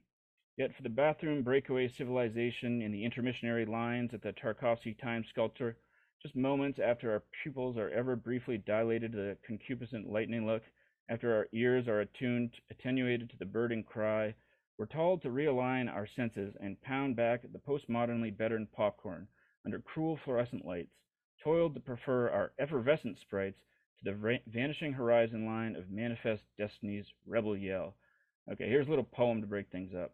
Not as good as Jin's. Knee play number 1, eyes like silk in the missionary times. Hither and thither go the they, asking how about that proximal weather today?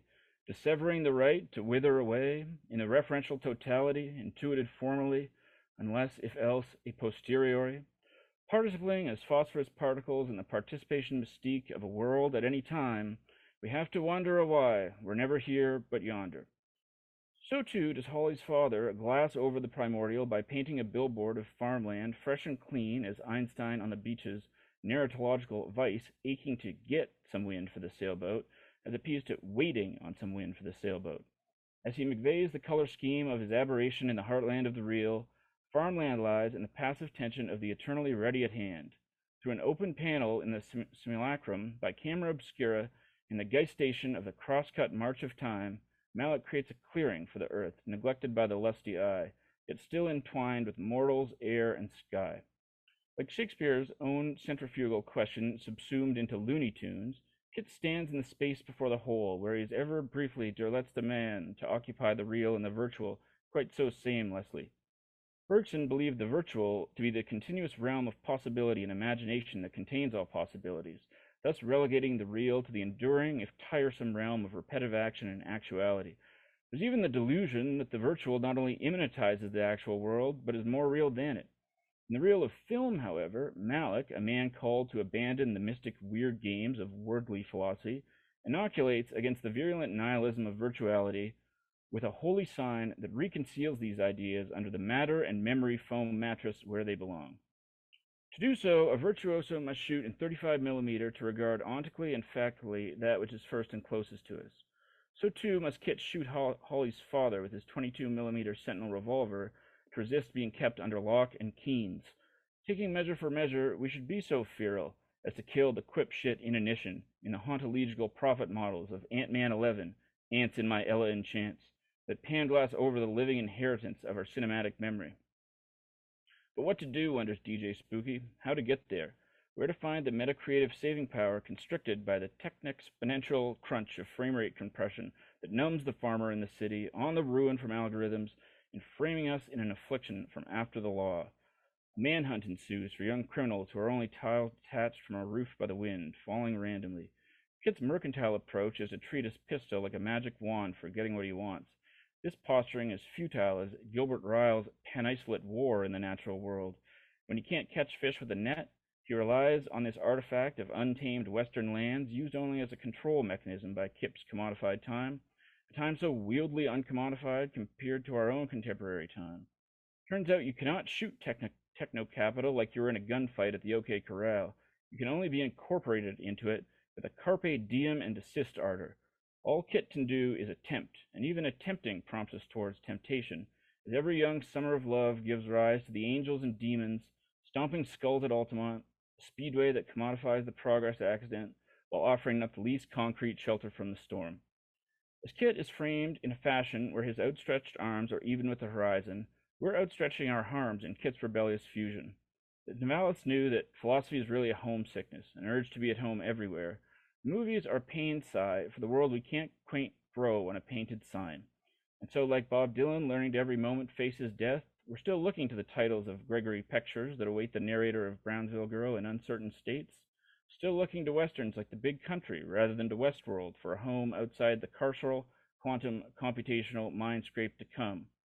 If even the most deluded outlaw can be as noble as our best inventions, then our intention is to test our mettle by preserving what we can of film, that last lone ontological system available to all after the death of God, now that we're at the end of time again. Our post-human memory ever ion flux, identities converged and submerged, lossiness less about absence than sensation, the disorientation of prolongation ever present, the worldhood of the world out of reach as an unfamiliar memory, there remains a nagging circumspection that this will not be put back, not be made right again, and that what's lost is gone, and yet we find ourselves still pressing on as ghosts haunting our old home. For if cinema is wiped and banned by ideo-digital storm, if it's impossible to see it, let alone essay it, those of us who love the movies must make its most important truths the most well hidden, while still, as La Jetée comprises La Projetée, we'll continue proselytize the story of film, of the people who made them, of the places they were made, the objects that appeared in them, even the places where the great filmmakers sat and thought. In this giant battle for being, in this war at the heart of nature, we are leading the virtual by siding with Terry Malick, still rolling and tumbling and dancing to vinyl on another Sudbury Saturday night, still seeking our little girl's lost home, still looking for our lost brother, still keeping track to the trace of the holy, still paying attention to what's present everywhere, even as it begins to disappear. Thanks. Fantastic. Thank you so much.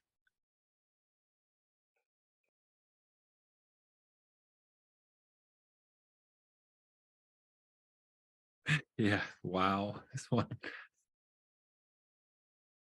Did you equate spirit with sprite? Did I pick up on that? Yeah. I mean, Sprite was a convenient rhyme there, but I did. The American Sprite. Mhm. Dawson. Excellent work, Mike. Do you see yourself being influenced by Finnegan's Wake heavily? Yeah, you got it. I mean, that's what opened up the door to this, and it's not the best world to be living in because there's not a huge market demand for it. But yeah, that's what like I'm trying to make the tricks like fun enough that it doesn't require like a Finnegan's Wake level of interest. But yeah, there's a lot to unpack if you want to go down the rabbit hole. Like the idea isn't that everyone will get everything, but that when you do get one, it's more amusing to you.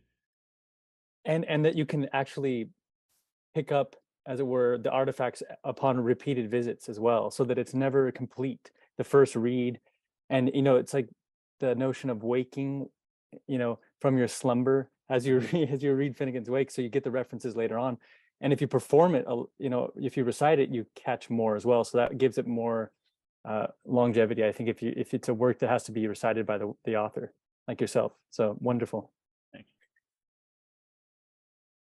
I'd agree. I like hearing you read them, Mike. It's more like a slam poetry kind of feel to it, because I've tried reading them as well. It's good to hear you reading it.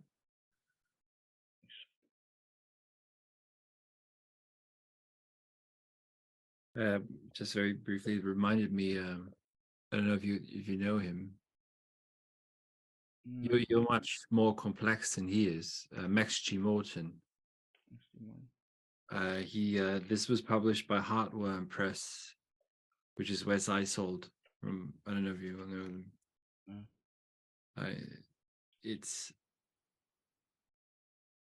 Look, the titles read something like the chapters like Conjuring the 5 Deadly Venoms of a Born-Again Assassin and His Chop-Socky Iron Youth. There's a lot of punk rock references. He grew up in the 80s, I think, or in the 70s.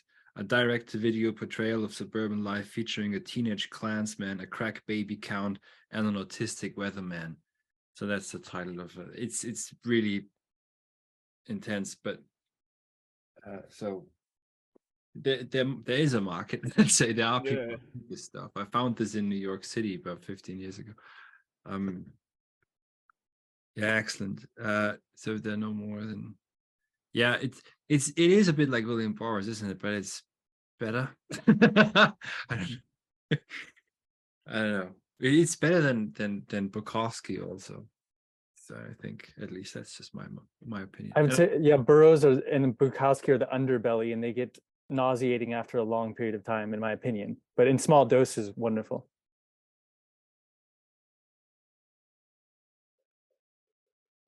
Yeah. Okay, so we've got 4 more. Andrew, Maxwell, Seth, Dawson. Andrew, this is on Sartre, isn't it? Yeah, that's right. Yeah. Good link to Dawson's last word there. He said nauseating. Yeah, I want to speak about Jean-Paul Sartre, and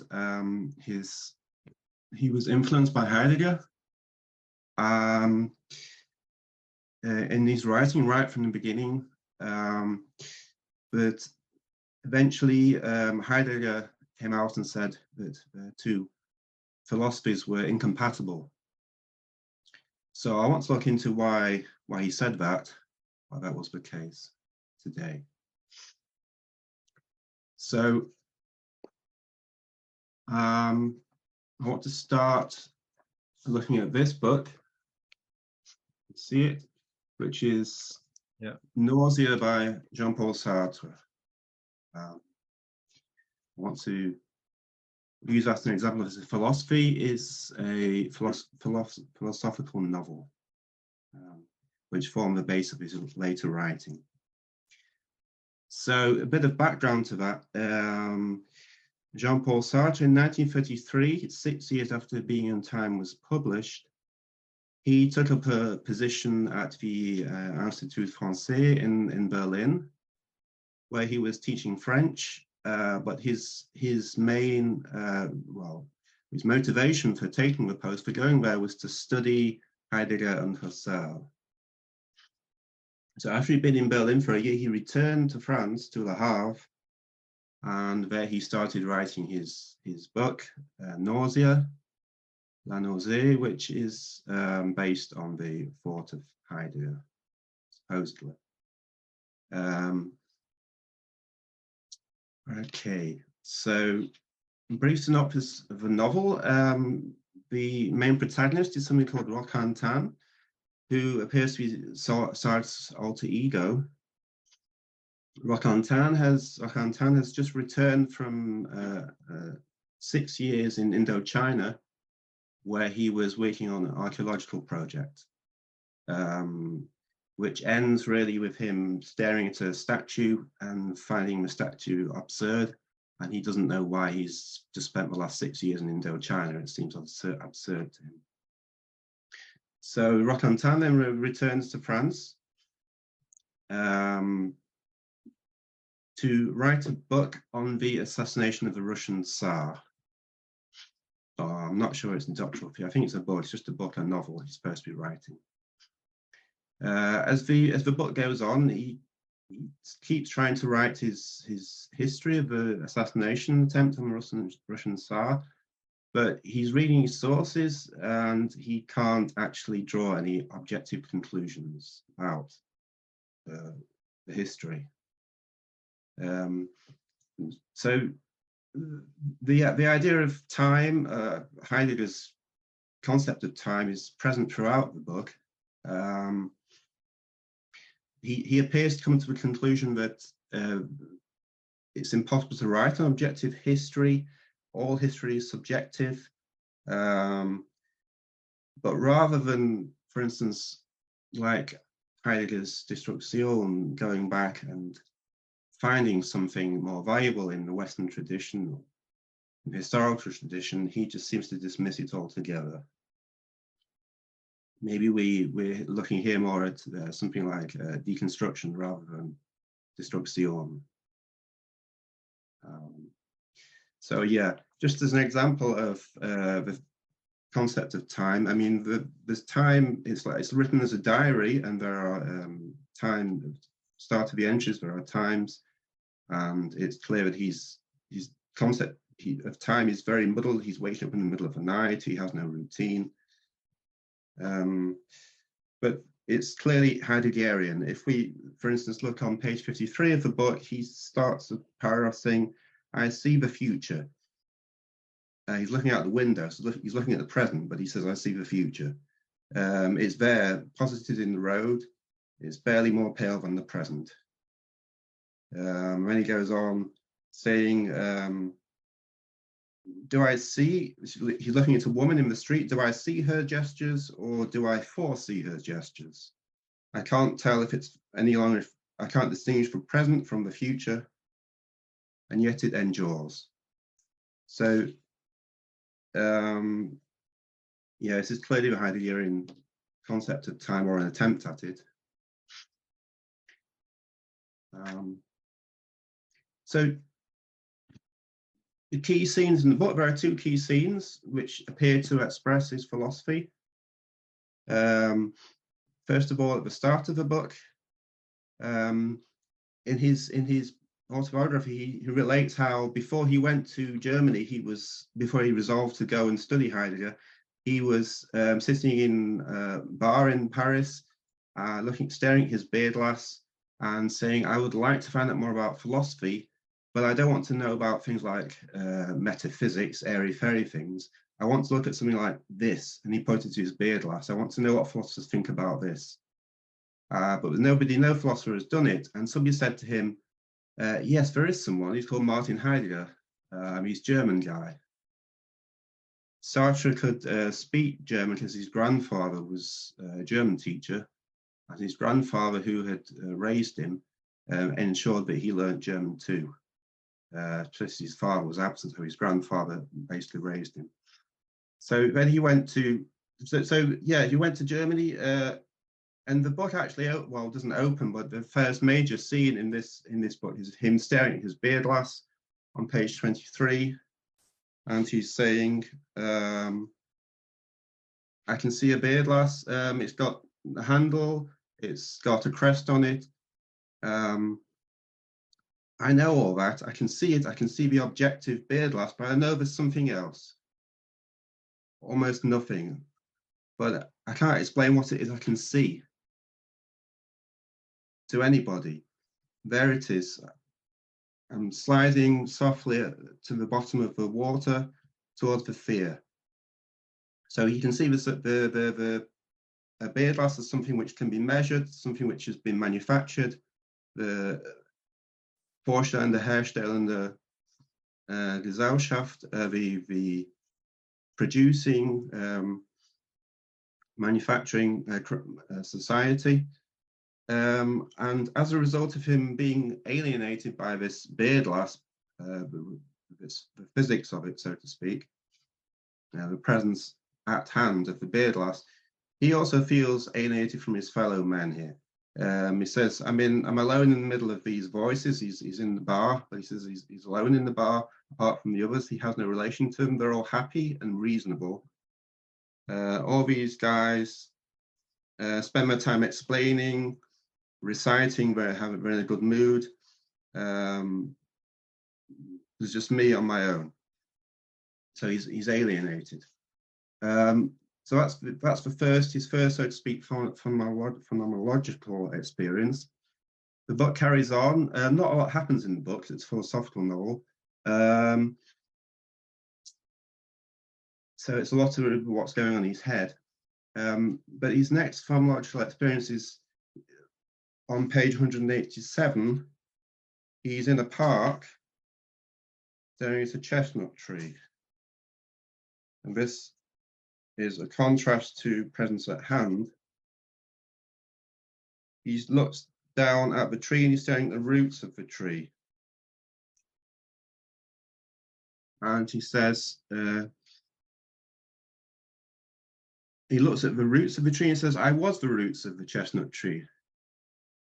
I'm entirely aware of its existence. So he then goes on to say that he's now found his being.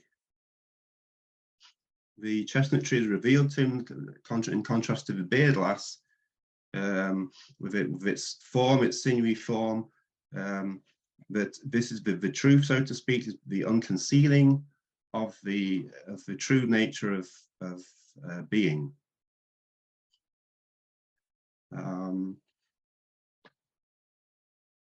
Okay, so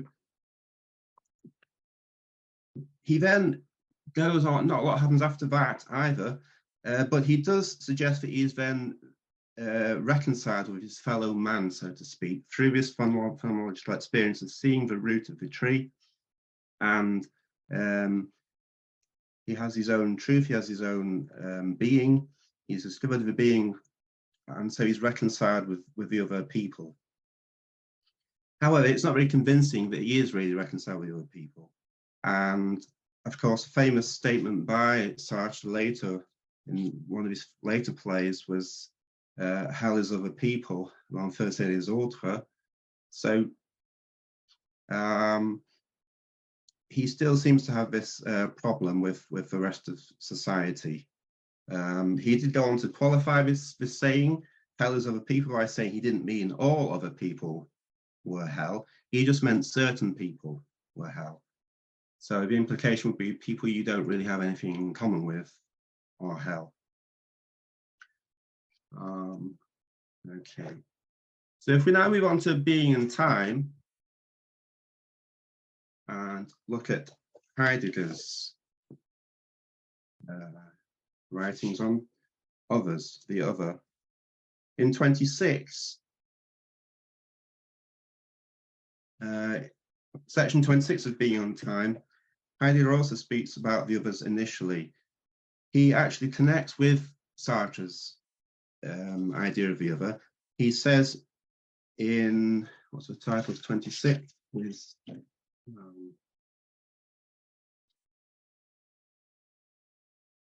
Page 26 is mit Dasein, so with Dasein of the others and every day being with.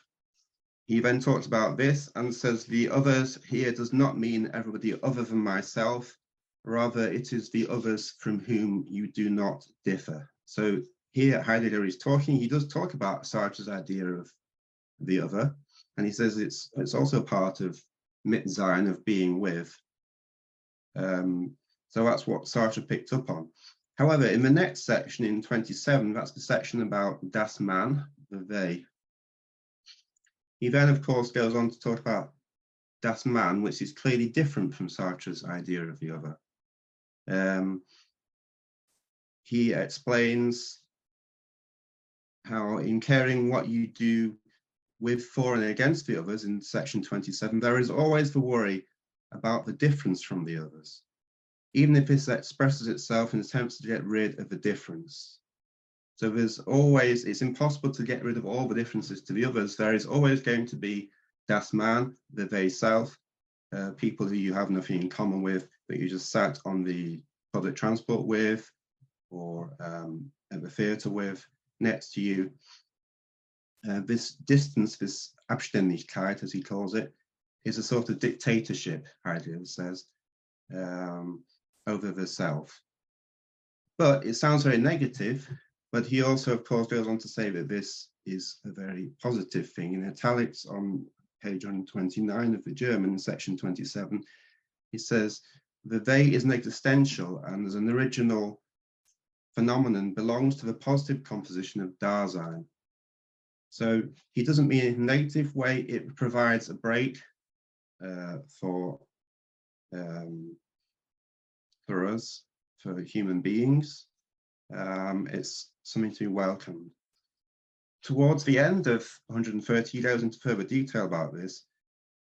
Section 27 on page 130, saying everyday Dasein utilizes the pre-ontological interpretation of its being from the nearest mode of being of the they.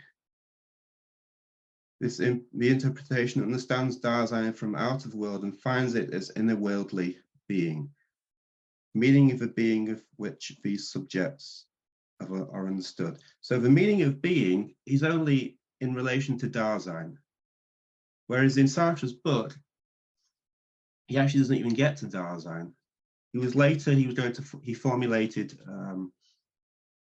the two concepts of being as l'être pour soi, being for yourself, or and l'être en soi, which is being in itself, which we might, for instance, relate to the beer glass in the pub, which he was staring at, would be being in itself, the being of things.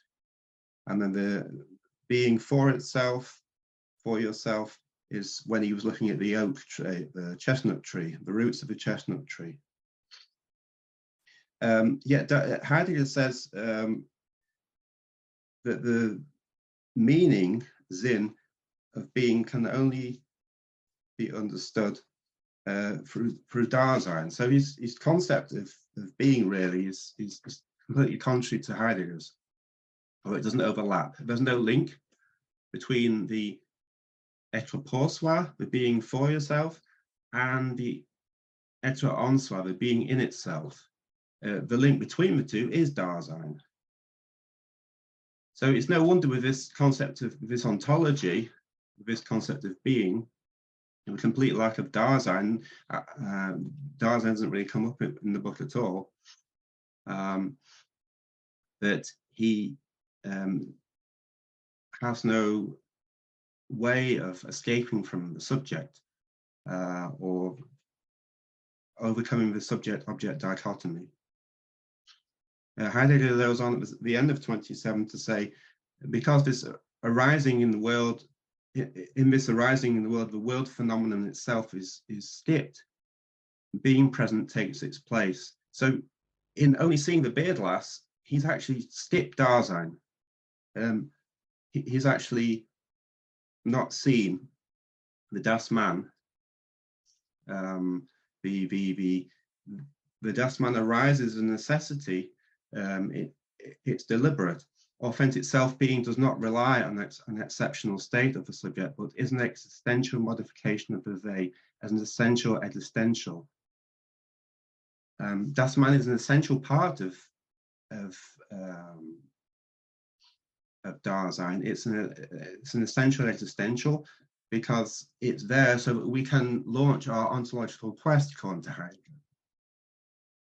So Sartre's whole ontological quest, because of his omission or neglect of Dasein, goes at a completely different angle. And of course, this book was also the foundation of the whole French existential movement. The French obsession with alienation, we could put down to his failure to take into account or to see the they.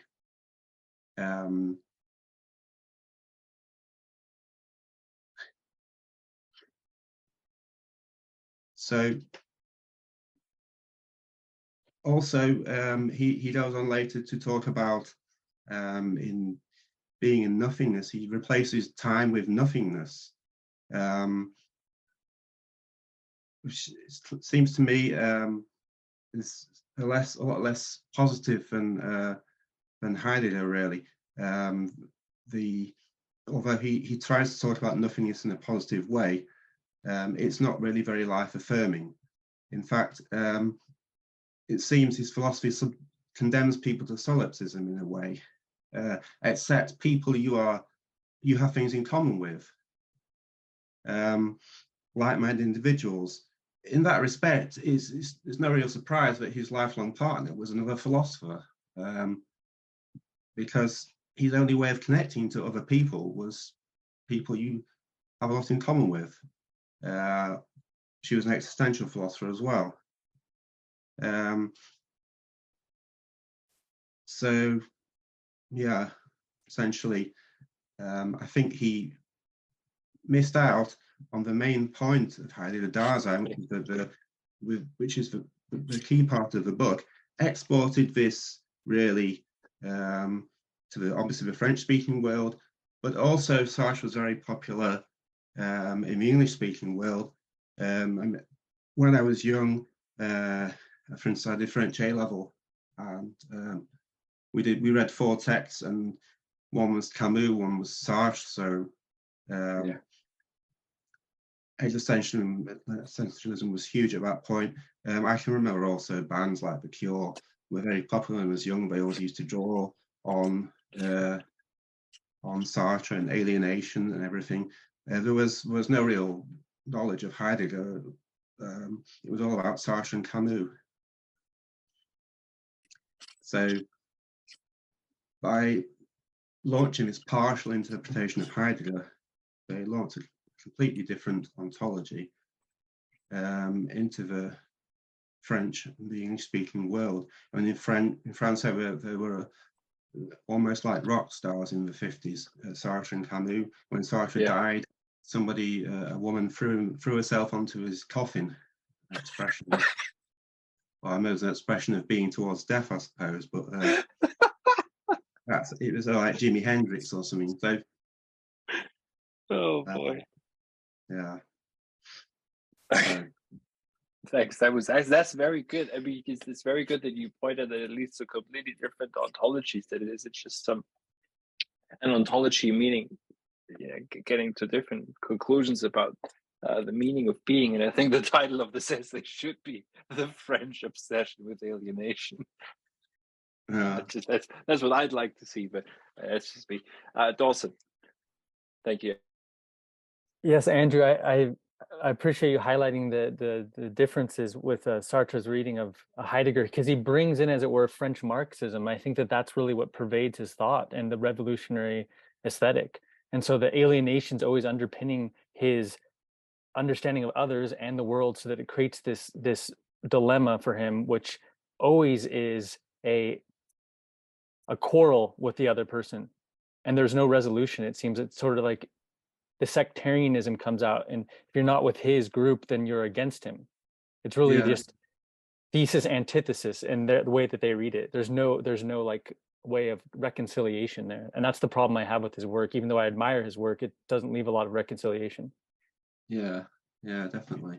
He certainly creates an enemy, so to speak, which Heidegger doesn't. I mean, it's ironic, really, that Heidegger is always dismissed as, well, not always dismissed, but often have the accusation, though, he was a racist or whatever. But of course, Dasein really is his testimony to the fact that he says that there is always these people you're not going to have anything in common with, and you have to get on with them. And Sartre actually doesn't. It's Heidegger who's actually, in a way, sticking up for diversity, and yet Sartre was the one that had the greater influence, who said that you know, people who you have nothing in common with are a problem.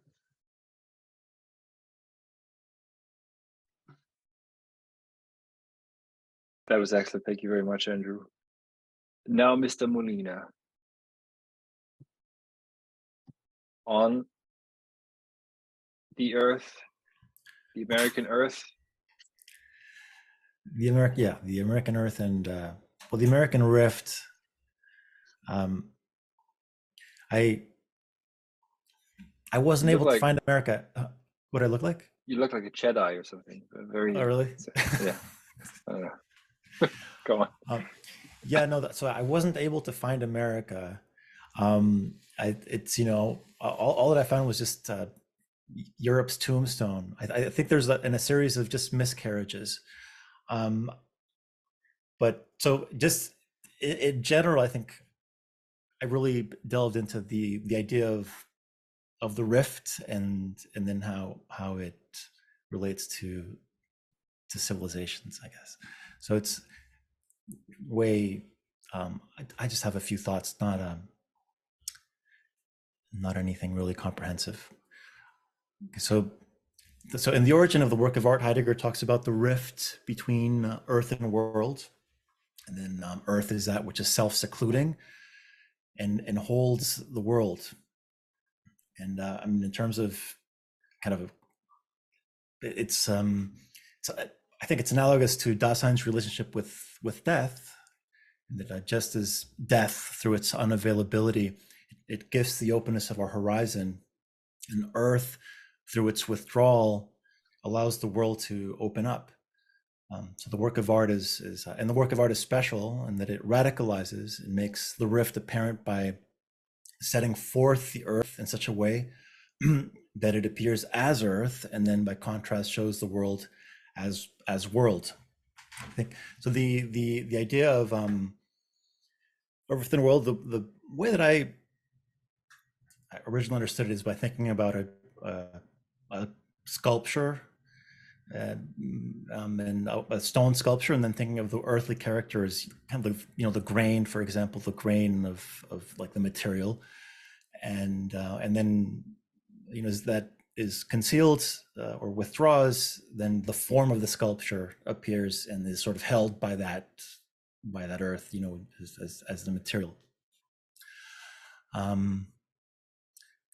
So to think about the American rift as American, well, we have to think about the relationship between earth and world as it pertains to the birth of cultures or civilizations, and then what happens when a civilization breaks off and moves to a distant land. You know, in the case of, you know, the founding of the United States, for example, or the colonies before that, and then at what point the breakaway becomes a civilization in its own right. So I just really have a couple of thoughts about that. So regarding the birth of culture, that so just as Dasein needs to think death as death to know itself as possibility, that the world needs to set the earth forth as earth in order to appear as a world, so that we can orient ourselves through thinking, so that the world we have a sense of world, and through that sense of world, you know, we can have principles as sort of concepts that relate to the world at large that then allow us to orient our lives. Thus, the work of art is the world's, kind of thinking death in quotes, through which the truth of the world is disclosed in a way that allows us to live in a world with guiding principles. So thinking along these lines, see that a culture actually needs to be founded on art, and that in order to have guiding principles. And if a new world is to take hold firmly, it needs to rest firmly through that art. So in other words, it needs to be founded on what we could call monumental works of art. Monuments that through which these guiding principles appear, these guiding principles connected to the sense of world that arises through the radicalization of the rift. And so monumental works of art don't just throw us truths, but they're the original bindings that join a world to the earth, kind of like wedding bands on the on the earth's fingers, or something like that. And then if we think about what is held tightly by earth, and through which we can orient ourselves, I mean, I think to me, this seems like this is what we call landscape. Typically, it's what's held firmly by earth. And if that's the case, and monumental art is what's held most tightly by the earth, then monumental art forms and is part of the landscape. So it seems that monumental art co-arises with the landscape and is what marks the emergence or the transformation of a world. So Dasein's relationship with a newly emerging world, if we think of it as an ever-moving horizon, is grounded and mediated by monumental works of art. And then, okay, just a little bit more, I guess, about. So if Dasein is authentic in being toward death, then maybe we can say that a new world is, kind of authentic, but in the sense of well-fitting, insofar as it's held by earth. In other words, the earth is the world is a good fit with the land when it's bound tightly.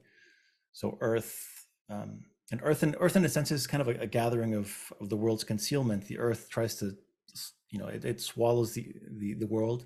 It also creates the opening for it to kind of arise out of itself, but it conceals the earth. It's very close to death. Dasein is always already in a world, and insofar as the world is held, Dasein is earthbound, right, or grounded. So Dasein's authenticity as earthbound is in its leaning on into its own most possibilities as held by earth. And there's this very close, I think, relationship between being with death and then being mindful of the rift and the way in which the earth throws off or holds the world.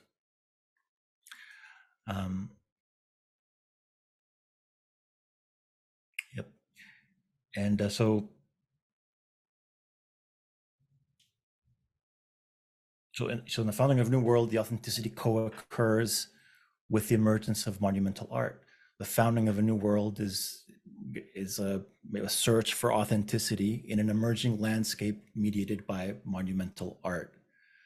And that's this is all in the case of America. We have this is not something that just comes out of nowhere. Usually what you have is a group, a breakaway takes a world with it somewhere else. That's what happened here. And in this case, things are a little bit different because the so the new landscape has to hold a pre-existing world, but and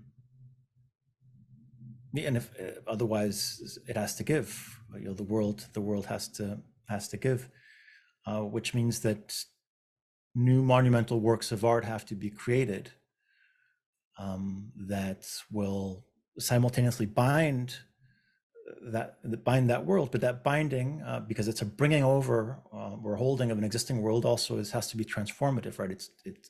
It's a change in that world's horizon. So monumental works of art have this other character of operating as portals. That seems like a fitting word, in that they transform the world, and so for newcomers, they basically initiate them into the new world. They transition.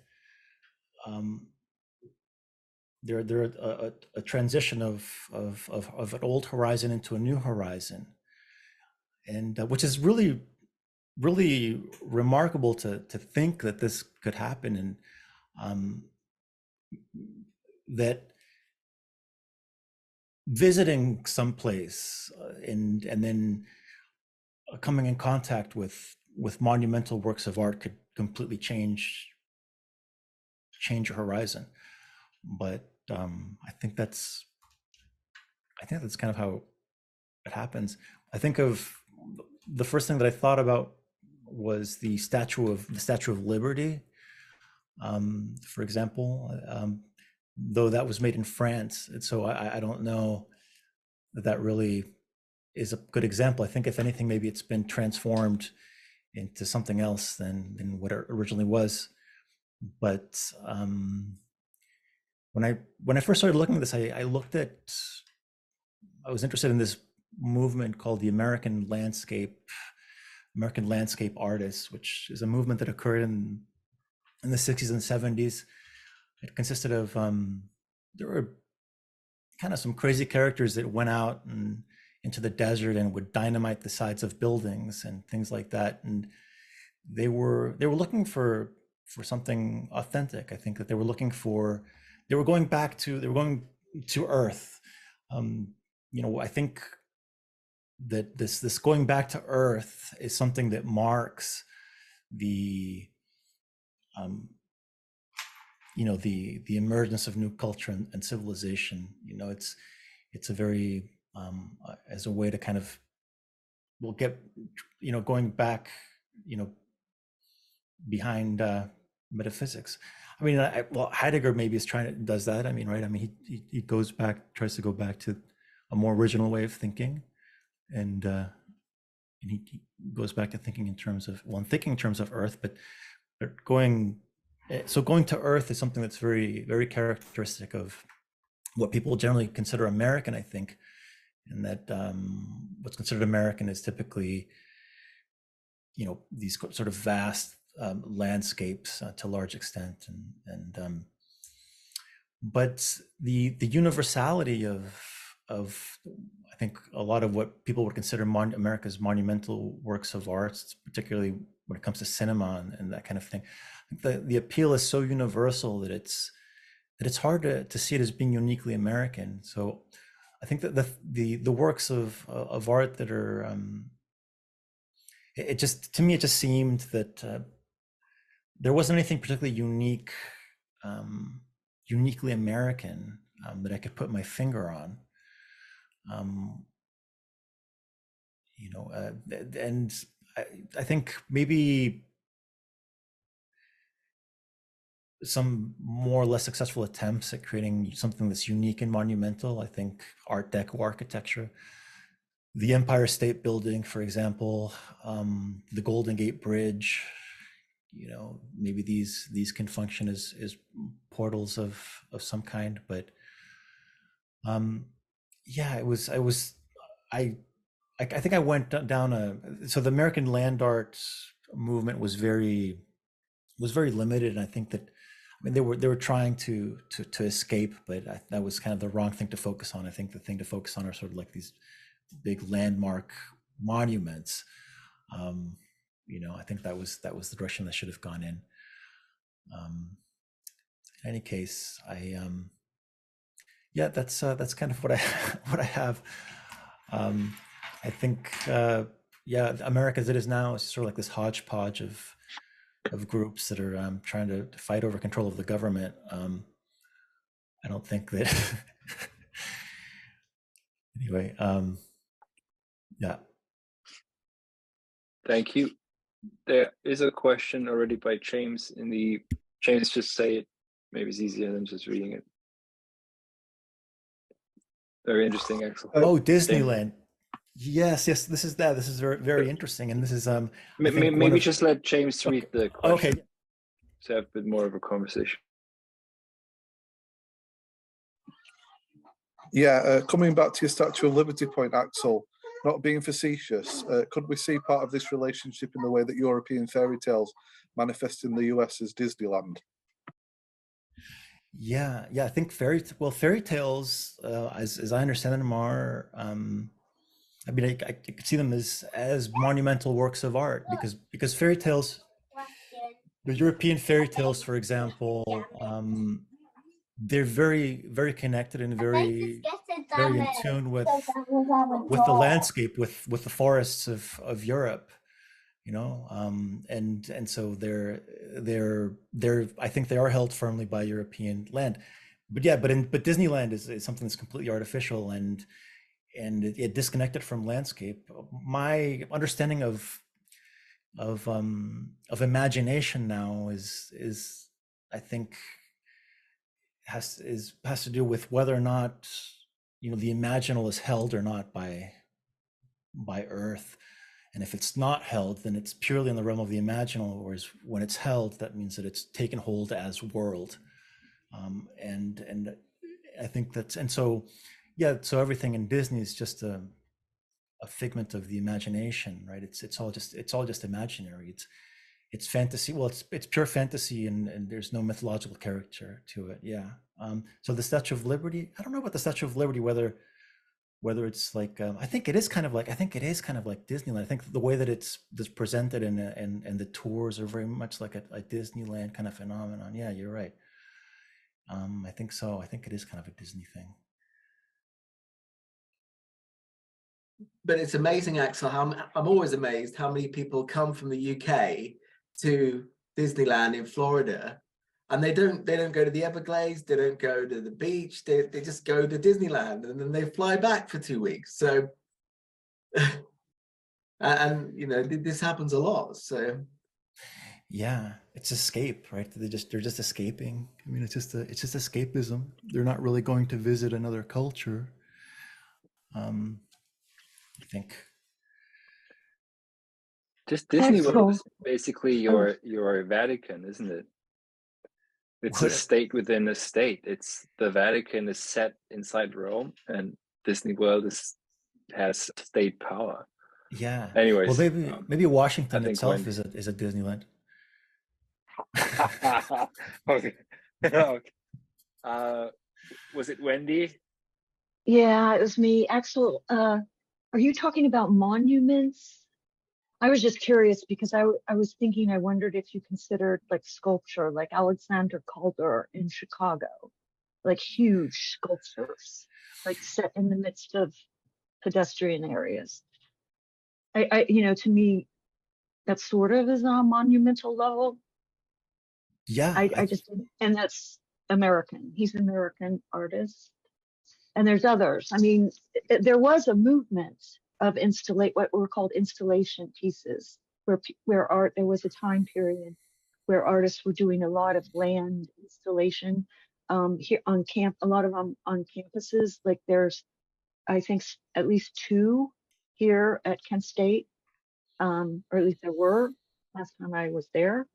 But I mean, they're not prominent, like in a monumental sense. So I was kind of curious, just, I misunderstood you at first. I was thinking of monumental as being important, but I think are you talking about monuments, sort of? Both. Yes, they have to be important. They have to be important to be monumental. And that's the most I mean, because significant aspect of them. there are American movements in art that were very influential and important. I mean, in visual arts. Yeah, I mean, important. Important. I mean, yeah. What I mean, I mean, is there? I mean, the question is, are they important? And so far as they allow people to orient themselves, do they form part of people's orientations? Are they connected oh, to I think fundamental so. principles? Well, Or Georgia O'Keeffe. Hmm? Georgia O'Keeffe. Okay, I mean, there's more. There's more, and there's Jasper Johns. There's Rauschenberg. There's I'm not saying there aren't any good American artists, but I mean as in terms of original art, that constitutes a unique way of thinking or orientation that's a radical split from European thinking. So something that hints at a different understanding of being, essentially. Yeah, that's Yeah, and so I don't mean to. Axel and I have had this we've had this conversation, so that's why I feel comfortable talking to you. So I just want to say that. Yeah, that's why it's hard a lot of times to tell the difference between America and Europe, and why it does seem like to a large extent it is the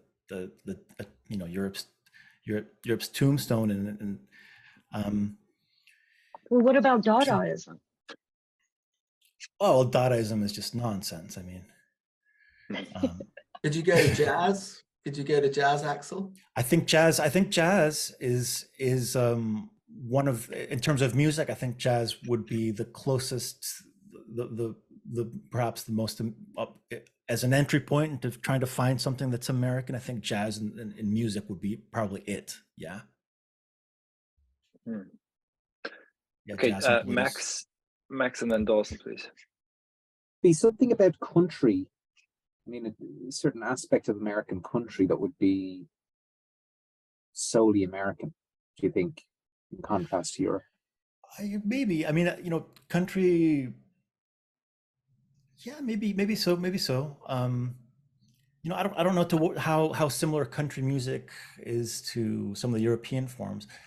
I know, for example, bluegrass is very similar to Celtic music, or what's called Celtic music. So I'm not sure. Of America, when you think of America, you think of, the expanse going all over west. Yeah. The cowboy. It can become cliche, but Johnny Cash, there is a certain American soul there. There's an American. Is it an American soul, or is it a European, or is it something European that's just at the frontier of the unknown? Is it because I mean, yeah, there's new land, and so there's the encountering of new land, and that emerging of something, or that looking for something. But there's still a wandering sense within that music. It's not something that has found a root. That's thing, and the same thing when you think about the West. There's never finding a root. It's always very, the ghosts. Everything. The West is now just ghost towns. The Wild West is just ghost towns. It never really took hold, right? That particular, Johnny Cash, I mean, it kind of feels like a bard, right? I mean, just kind of a roaming. There's a lot of roaming, and yeah. Anyway. Okay, back up very briefly. I think the meaning of frontier changes significantly in America as compared to Europe. Frontier is something you should avoid, basically, in Europe. In America, it becomes something that draws you in, and you need to go and you need to expand it and burst and break through it. And you can't seem to get rid of it, obviously. And then that leads back to the question: can that Earth or whatever at all hold the European world, which it tries to do? And that, you know, to complicate matters with James's question, is that what leads to the Disneyfication? Not that the original castle by King Louis II, König Ludwig II of Bavaria, is already itself pastiche.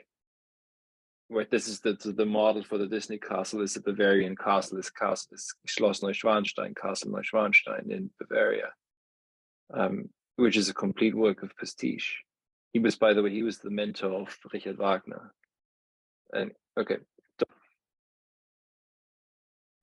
Yeah, Axel, I was thinking that, you know, Walt Whitman's Leaves of Grass, if anything, was the greatest attempt to create a definitive American work of art, because it's built off the values that we were espousing to, you know, practice with our democratic virtues, our rights, you might say, and it wasn't inherited, unfortunately, by very many people, I don't think. But those are Enlightenment values, aren't they? I mean, in the same way that the Statue of Liberty. Yes, I suppose they are. Yeah, they're an inheritance from Europe, but within Walt Whitman's work, you know, his style, his free verse is even an attempt to break away from the European tradition. And he's often saying that I speak for the American people to the degree that's possible. I'm the I of democracy, and his and he's focalizing everything. So it's really the most daring attempt that I found in artists. You know, we have Thoreau as well that I've highlighted. They're not usually inherited well by people. They get lost under the rubble, though, over decades. So I know they haven't made that impact that they have made on intellectuals as the regular people, but I think it marks a beginning to break away from tradition by inheriting it and also making it one's own. Okay, I would, because we've got two more, and I don't want to keep. I mean, Dawson, I guess, is happy to be here forever, but I don't know about Seth. Where's Seth? Where is he? I can't. Is he still? Oh, there. Sorry, it just disappeared of my. Seth, please. It's your turn, and I would recommend you continue the conversation, all you good-hearted Americans. Go on, Seth. Floor is yours. All right. This might dovetail somewhat with Axel's presentation, because what I'd like to talk about is Heidegger's concept of curiosity. And my thoughts are not fully fleshed out, but hopefully there's enough there to have somewhat of a dialogue. It was inspired by a discussion we had when we were reading the sections on fallenness in the separate reading group that a few of us had. So I've kind of tried to develop them into a paper that's kind of just exploring those themes a little bit. So I'll just start here. The question is, how does Heidegger understand the relationship between seeing and ontology? So in this sort of paper, I guess I'm going to try and argue that Heidegger's destruction of the history of being must necessarily address and sort of destroy this privileged role that sight plays in that history, which begins with this Parmenidean identification of seeing and being. But what could that mean, and what would be the motivation for that? Or rather, how does the ocular centrism of the tradition reduce being to semblance? Furthermore, in what sense does curiosity constitute the fallenness of sight? And in addressing these questions, I'll just sort of turn to passages that are kind of particular relevance that we find in Being and Time. Passages which sort of address curiosity as Dasein's everyday mode of seeing. And so my central claim or set of claims here is that we can kind of see three tendencies or three maybe insights. The first is that through a hermeneutics of curiosity, Heidegger intends to subvert what might be understood as the hegemony of vision that characterizes modern empirical scientism, Second, just as Dasein is equiprimordially both truth and untruth, both authentic and inauthentic, torn, for instance, between ethical injunctions of Dasein and genuine moral motivations, so too is the disclosure of Dasein constitutively split in a primordial way between curiosity and wonder. And the third claim is that it is the temporalization of curiosity that characterizes the present sense of our entanglement in what Heidegger calls the sham authenticity and homelessness of the modern. So I'll try and unpack that here. So I'll just begin with the first sentence of Being in Time. We heard this already today. He says, of course, borrowing this from the Sophist, "For manifestly you have long been aware of what you mean when you use the expression being. We, however, who used to think we understood it, have now become perplexed." One could argue that it is in these very first words of Being in Time, nay, even the very first word, delon, which comes from the Proto-Indo-European word for heaven or sky, or to be bright in the sense of daylight, the brightness of day. It's in that word even that Heidegger frames the problematic of curiositas as one of the main combatants in the gigantomachia peritezousias, the gigantic battle for the meaning of being. It is as if he's saying it's you, sophists, who are merely curious about beings, while it is we, philosophers, who are perplexed by the enigma of being. And it is precisely this obviousness of the meaning of being that must be overcome through the Dasein analytic and the destruction of the history of ontology and Heidegger's phenomenological hermeneutics, which will attempt to sort of submit curiosity to an authentic understanding or an authentic sense of wonder. But how does Heidegger understand curiosity? How does it come into play in Dasein's temporalization? And furthermore, what role does it play in the eclipse of Dasein's authentic possibilities of historical self-understanding? So let me say a few things about Heidegger's interpretation of curiosity, what motivates it, and what consequences Heidegger sees in this phenomenon, what it reveals about Dasein. So what is curiosity? In the context of the Dasein analytic, Heidegger's phenomenology of curiosity can be understood as an answer to the following questions. What is the seeing of everyday Dasein? Who is doing the seeing? And how does the publicness of Dasein maintain itself in the seeing?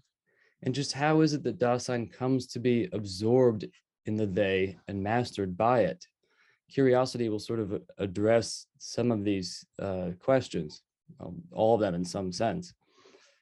So curiosity is Neugier, greed for the new greed.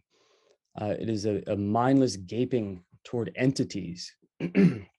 And insofar as it corresponds to the peculiar way in which Dasein lets entities be seen, we might even understand it as sort of the logos of the gaze of Dasein, how Dasein lets things be seen. Curiosity names the impersonal and inauthentic type of basic openness of Dasein, but it should be emphasized that Heidegger's motivation here is guided purely by the phenomenological aim of interpreting the phenomenon as it shows itself. That is to say, despite starting from this concept that is apparently moral, this sort of idea of a greed for the new, he's always far from any moralizing or cultural critique of everyday Dasein that would sort of unmask something like the corruption of human nature or something like that. And yet we should also admit just how strange this might sound, this sort of purification of moral critique, given that the problematic of curiosity he takes is one that he takes from Augustine and bears a decidedly moral import.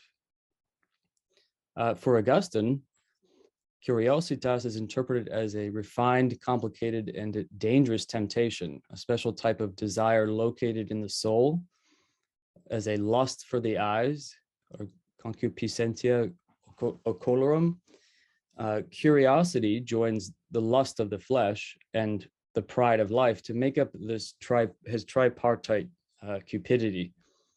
Its purpose is not the usual pleasures of the senses, but a delight based in the experience of perceiving and knowing. Curiosity, therefore, means a groundless and useless ambition to know, which finds a finality only in itself. Consequently, Augustine reverses the Aristotelian criterion for the autonomy of knowledge, the uselessness being no longer a mark of a dignified vita contemplativa.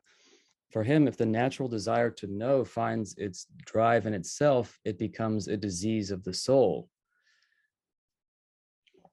Heidegger will continue to carry out as part of this destruction of the history of ontology by purifying Augustine's curiositas of its moral and theological interpretations or content, while still maintaining it within this tripartite structural configuration of fallenness. So fallenness is constituted by the triad of idle talk, curiosity, and ambiguity. And according to Heidegger, curiosity has three structural characteristics: restlessness, Unverweilen, dispersion, Zerstreuen, and unsettledness, Aufenthaltslosigkeit. So characterized in this way, curiosity becomes a way of disclosing the things around without lingering, a way that does not engage in a timely understanding, but scatters towards something else, always looking for other aspects and other possibilities of disclosure. And this manner of disclosure, a sham authenticity, a restless knowing it all, keeps the Dasein stuck at what you can think of as this epidermic level of understanding itself and the world, one that is fallen and degraded in as much as it misses its innermost possibilities. So despite these shifts, a particular common ground remains with Augustine, which could be deemed as a formal structure of understanding curiosity. The three elements of this formal structure of curiosity are the dynamics of temptation, orientation toward the new, and the failed finality into the world or distraction. So we can go further and see that beyond Augustine, Heidegger's analysis of curiosity will also retrieve that basic insight he finds in Aristotle's treatise on ontology, which begin with the claim that the care for seeing is essential to man's being. This principle was also in some sense already sketched out in Parmenides' claim that thinking and being are the same. Here, Heidegger will interpret Nein, or thinking, as perceiving with the eyes. So what these insights from classical ontology reveal is a metaphor of thinking and theory, as a perception that is itself being. Hence, still more primordial than curiosity is that disclosure of attunement, this sort of what Heidegger has alluded to as the lumen natural that makes possible something like the pure and genuine beholding of aletheia. So with that in mind, we can note that in the passages on curiosity, Heidegger leaves room or indicates the possibility of what will turn out to be the complementary structure of authentic disclosure, if curiosity would be inauthentic. So as he puts it, curiosity has nothing to do with the contemplation that wonders at being, Talmasein. It has no interest in wondering to the point of not understanding. It would therefore appear that Dasein's sight, its primordial sight, is continually torn between a genuine wonder about the enigma of the cosmos that would let being appear, and a fallen and hubristic curiosity about beings dominated by the idle talk of Das Man. But how does sight become fallen? Well, theory and contemplation, this sort of observing sight that understands, falls into confusion because, as Heidegger points out, in this kind of seeing, that which is an issue for care does not lie in grasping something and being knowingly in the truth. It lies rather in its possibilities of abandoning itself to the world. Therefore, curiosity is characterized by a specific way of not tarrying alongside what is closest. It does not seek the leisure of tarrying observantly, but rather seeks restlessness and the excitement of continual novelty and changing encounters. In other words, the in order to structure of the ready to hand contaminates or sets upon our primordial sight. We become tourists in the world, concerned with instrumentalizing our vision to seeing just in order to have seen, deluding ourselves that this is the authentic, genuinely lived life. So how does this occur? Well, what I found interesting here is the fact that the dynamic of fallen curiosity has its locus in the event of Dasein's rest. And here, just sort of a question one could pose would be, maybe one can think of rest here as boredom, maybe even literally as a sleep. We'll sort of leave that question open. But Heidegger claims that, quote, when we take a rest, care subsides into circumspection which has been set free. In rests, concern does not disappear. Circumspection, however, becomes free and is no longer bound to the world of work. It drifts away from what is most closely ready to hand and into a far and alien world. In this kind of being, Dasein is not concerned with seeing entities in terms of their usefulness. In other words, rather, its only concern becomes ridding itself as being in the world. It is as if the interruption of rest, maybe boredom or sleep, from the work world holds both the promise of freedom for dignified leisure, as well as the danger of an alienating and self-entangling will to truth at any cost. But as Heidegger indicates, this alienation does not mean Dasein gets torn away from itself. On the contrary, the alienation drives it into a kind of being which borders on the most exaggerated self-dissection.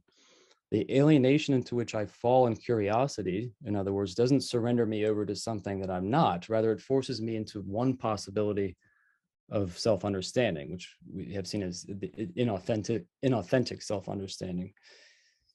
So at bottom, curiosity is the way of seeing of Das Man. It is one in which all mystery and wonder have been vanquished by Das Man, which, as Heidegger indicates, provides Dasein with the guarantee of a life which supposedly is genuinely lively, such as the sham authenticity of everyday Dasein. The tranquility of curiosity and idle talk provide Dasein with the guarantee that life is being lived genuinely. As everywhere and nowhere, curiosity is a kind of seeing that continuously disposes of care, and which, for that reason, maintains Dasein's everyday being in its character of unsettledness, or as it in the Macquarie Robinson translation says, never dwelling anywhere. The German again is Aufenthaltslosigkeit. So here we might think of Plato's cave dwellers, right? Who are not dwelling necessarily in the cave, but are still sort of resting in the sense of being sort of enchained or paralyzed, but so enchained or so paralyzed, also become free to become enraptured or hypnotized by the sort of light or the shining figures on the cave wall that they will take to be reality. So from their perspective, it's precisely this cave wall shining that is the glimmer of what we called Dasein, or this manifestness, obviousness. So now we can talk about the temporal aspects of curiosity. So it has its own mode of temporalization, one that Heidegger already indicates in the earlier passages on curiosity. He says, when curiosity has become free, it concerns itself with seeing not in order to understand, but just in order to see. It seeks novelty only in order to leap from it anew to another novelty, does not seek the leisure of tarrying observantly, but rather seeks restlessness in the excitement of continual novelty and changing encounters, as I had said. In its fallen temporality, curiosity therefore corresponds to a restless sort of manufacturing or challenging forth of the present. or rather, it's precisely on the basis of the features of curiosity, so distraction, tranquilization, and temptation, that Dasein becomes self-entangled in the present.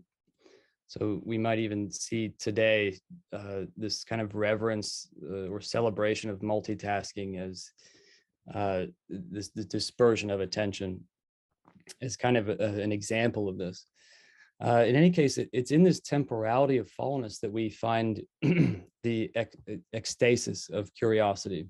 So as Heidegger puts it, the fact that curiosity always holds by what is coming next and has forgotten what has gone before is not a result that ensues from curiosity, but is the ontological condition of curiosity itself.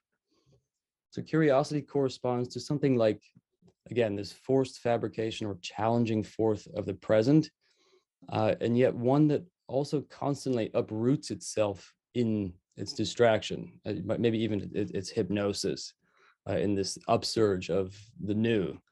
It does not let Dasein come back to itself in something like a repetition, but rather is a mode of temporalizing that continuously leaps away from the present. In curiosity, Dasein forfeits the endurance of the present in which it would otherwise dwell for the sake of the new, which becomes the only reality it knows. So in what sense does curiosity come into play in terms of Dasein's historicity? Well, if the temporality of authentic historicity manifests as the moment of vision of anticipatory repetition, and if this moment of vision functions to deprive or disavow the today of its character as a pure present, as Heidegger says, weaning one from the conventionalities of the day, then we find in curiosity as a fallen sight sort of the opposite movement, or the counter movement to that. So the opposite movement to authentic deprivation of the present would be the inauthentic historicity, which is dominated by conventionalities of the conventionalities of Dasein and its way of valuing today, and its presence as the real. Today becomes the only reality, in other words. So ultimately, the question remains as to the relation between curiosity and Dasein's historicity. One might think of this as to, or one way we might think of this is to recognize that curiosity is paralyzingly limited to a fixation on history as opposed to Geschichte. Heidegger points out that as inauthentically historical, existence becomes loaded down with the legacy of a past which has become unrecognizable and burdensome, and for this reason it seeks the modern. So in other words, it is in its exaltation of the present, in the evasion of itself into the autonomous upsurge of unceasing novelty, Dasein finds its relation to its historicality, and thus to its present, to be devitalized or devalued. At the same time, its past becomes both a heavy burden of antiquarianism and a subject for historicism. Without the possibility of a cosmos or cosmic understanding, without the disclosure of a Seinsfrage, or the question of being, we become merely curious and nostalgic about the past. Nostalgia here, again, is literally a painful return. But the past here not as Geschichte, but as history, the past as a semblance. So as we sort of become sort of profoundly bored in this present as well. We suffer through the present as a sort of hell of the same, in an exhausting and paralyzing sort of restlessness or unsettledness, dominated by a thirst for knowledge, and yet vaguely haunted by the memory or enigma of being that never quite interferes. Dasein progressively worries itself not with what withdraws from presence or with the old, but rather only with the frontier of the present, the new, that continuously outstrips itself in the postmodern, post-human, etc., post-whatever, with fashion, with the desire for originality at any price, and with the new, and with its dream, or maybe its nightmare, of progressivism, of scientific and technological utopianism. So that's all I have to say about that for now. Maybe there's something there to discuss. Very good. Thank you very much. Okay. Any questions or remarks? Is that really good?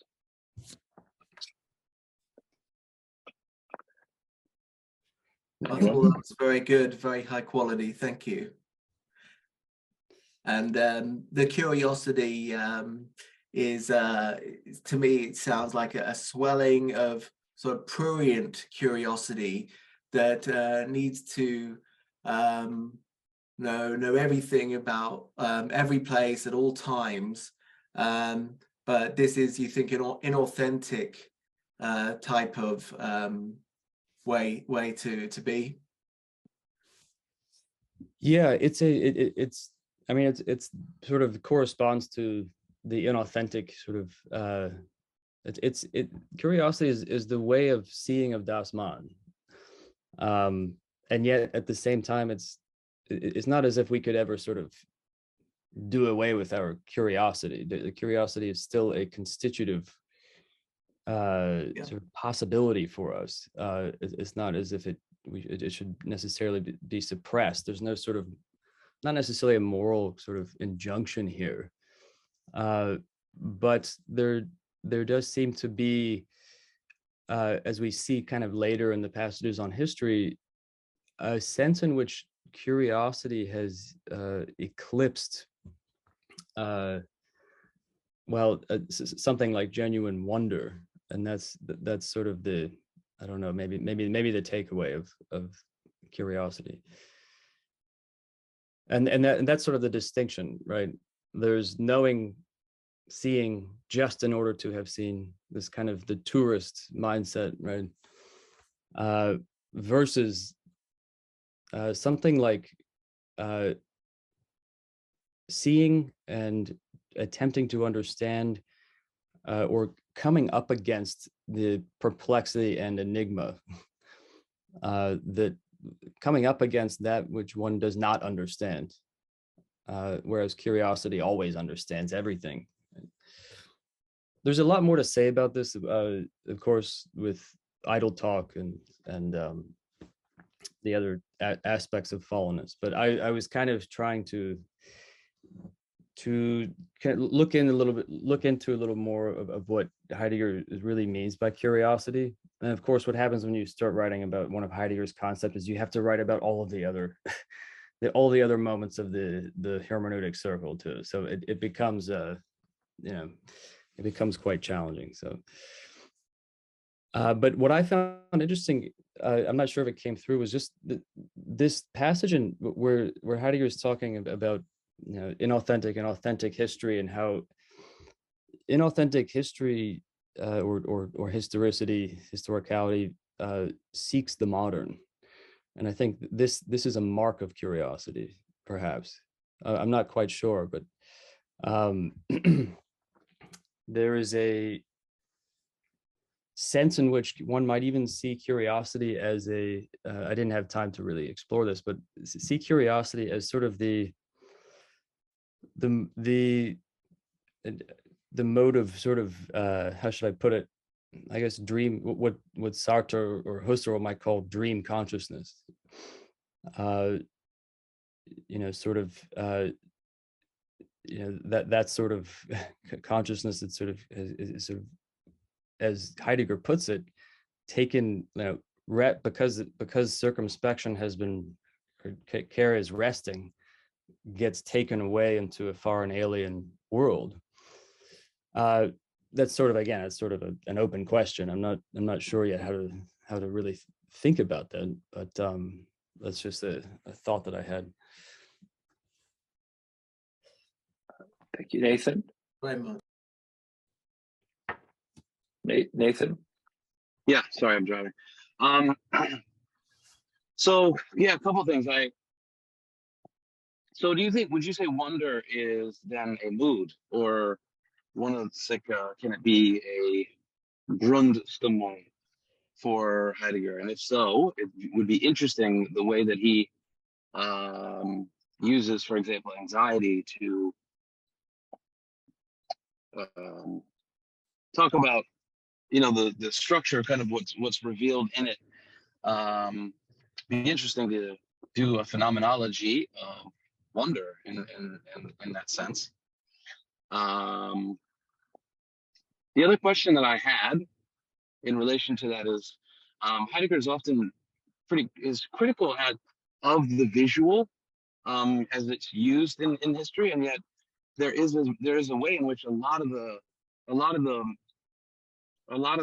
call it metaphors, but he uses a lot of visual when he's talking about phenomenology in terms of especially in the essence of the concept of truth, when he's talking about Plato and he's going through and the clearing, and it's all about lighting up and Lichtun, and but then the later Heidegger does seem to give way to a much more of a hearing of the falling of being, something like that. There seems to be a privilege when you get into the Gelassenheit, kind of listening and a receptivity. And I wonder if you have anything to say about that. Yeah, I'll try and answer both of those questions. With respect to your second question, I also find this interesting. How far can one take the metaphor of sight when understanding something like the truth of being? Of course, something like aletheia or uncoveredness is a visual metaphor. At the same time, Heidegger is going to borrow some insights from Husserl's lectures on internal time consciousness, where time is sort of disclosed or accessed not in terms of something that would be available to sight, but rather something that, in terms of sound. Sound is what is sort of the primary, as Gadamer puts it, the primary hermeneutic medium. And it's sound that sort of gives us access, or it allows us to perceive something like the truth of time, I guess. As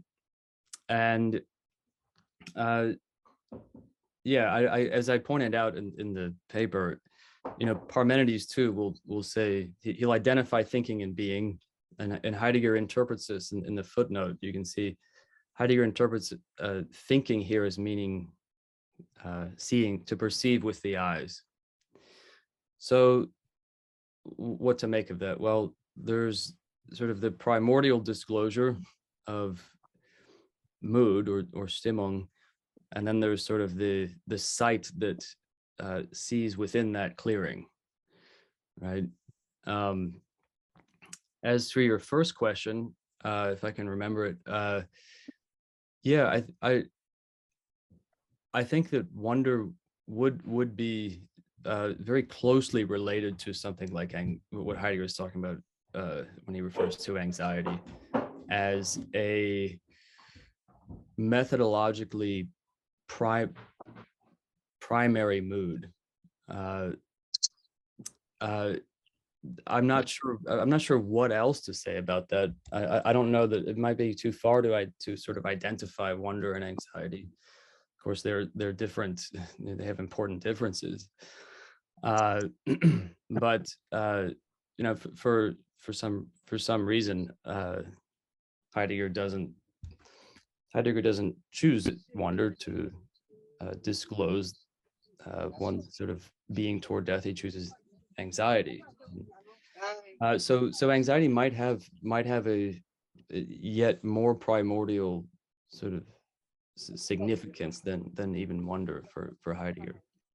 But I'm just sort of speculating about that. I'm not sure. Well, it could be that in the enactment of anxiety as beings withdraw, right? You're left without anything to kind of grasp, right? So I don't know, maybe it paves the way or creates a space in which wonder can then take over in the right. There's a shakenness that sort of shakes meaning. Yeah. Thanks. It's a great talk. Yeah, thank you. Andrew. Yeah, you mentioned Sartre. I just wanted to say that some of the things, Seth, you were saying about multitasking and having to know lots of areas at once does remind me a lot of existentialism, French existentialism, and it seems to be a good example of how that has had, as an ontology, a much greater influence on our present day than Heidegger.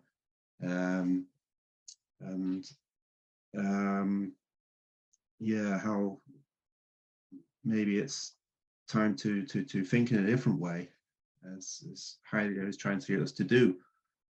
This constant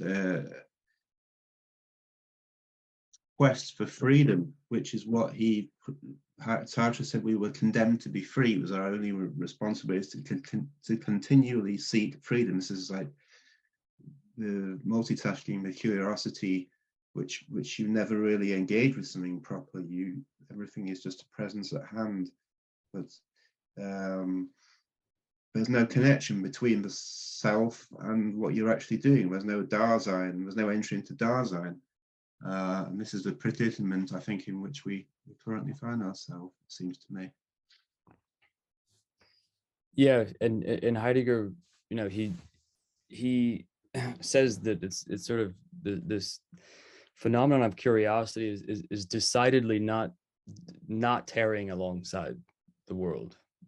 This is in which it's that that freedom to not tarry, or not that freedom to not sort of wait, or, you know, exercise patience maybe, but to constantly be seeking out the new, just to constantly constantly be on the sort of the frontier of the new, that almost how should I put it? It almost it seems as if, you know, that accelerates the aging. By challenging forth the new, or by sort of manufacturing the new, we are thereby aging the world around us in some sense, and in so doing, almost reinvigorating our taste for the new. But as far as like sort of multitasking, which is this other sort of aspect of curiosity, this sort of dispersion and the distractedness of the environment. I mean, you see, this is celebrated now as a kind of higher level of sort of higher level consciousness or something like that, when in reality it's quite the opposite, right? Multitasking, I mean, just phenomenologically, multitasking is something that you know, the more primitive consciousness has to do, you know, when it's you know, in nature, like trying not to be eaten, for instance. The consciousness that the being that dwells and tarries alongside and sort of gives, it sort of invigorates the present, or intensifies the present, is really the, if there is a kind of hierarchy here, that's sort of the would be, you know, because it's participating in being, would be a sort of the higher consciousness, if we can speak of hierarchies here. Yeah, definitely. Excellent. Thank you very much. That was really good. Thank you, Seth, also for bringing in so many of the different themes that we discussed here, like leisure and dignity, etc. It was really wonderful. We have one final speaker, Mr. Williams. Yes, thank you. I'll be brief. I just wanted to start off by saying that these started off as informal reflections, and so they kind of kept that informal form. So I'd like to see if we can glean something from them, as it were. Can everyone hear me okay? So the title of this is The Ubiquity of Dasein, which is fitting with what much of the themes we've been discussing thus far. So I begin with a quote from Heidegger in Being and Time. By others, we do not mean everyone else but me, those over against whom the I stands out. They are rather those for whom, for the most part, one does not distinguish oneself, those among whom one is too. End quote. By these words, I interpret Heidegger to mean that Dasein is indicative of the anonymous self we all are, as it were. In order to illustrate everyday aspects of this anonymous self, Dasein, I will use what I believe to be two concrete examples that involve nearly every person on the globe. I will draw one example from what might be distinguished as physical space, the other from what could be classified as digital space. So I've used the term ubiquity to capture the fact that Dasein is everywhere and nowhere. To help make this apparent, I will first use a striking yet everyday example where one does not distinguish oneself. This is the world of the airport. Here, one is not only not expected to stand out, there is essentially no need nor reason to be outstanding in an airport, where Dasein's being is only classified by its boarding number or as part of a larger group of consumers aboard a commercial airliner. Here, Dasein is even restrained to a strict region of which to comport itself.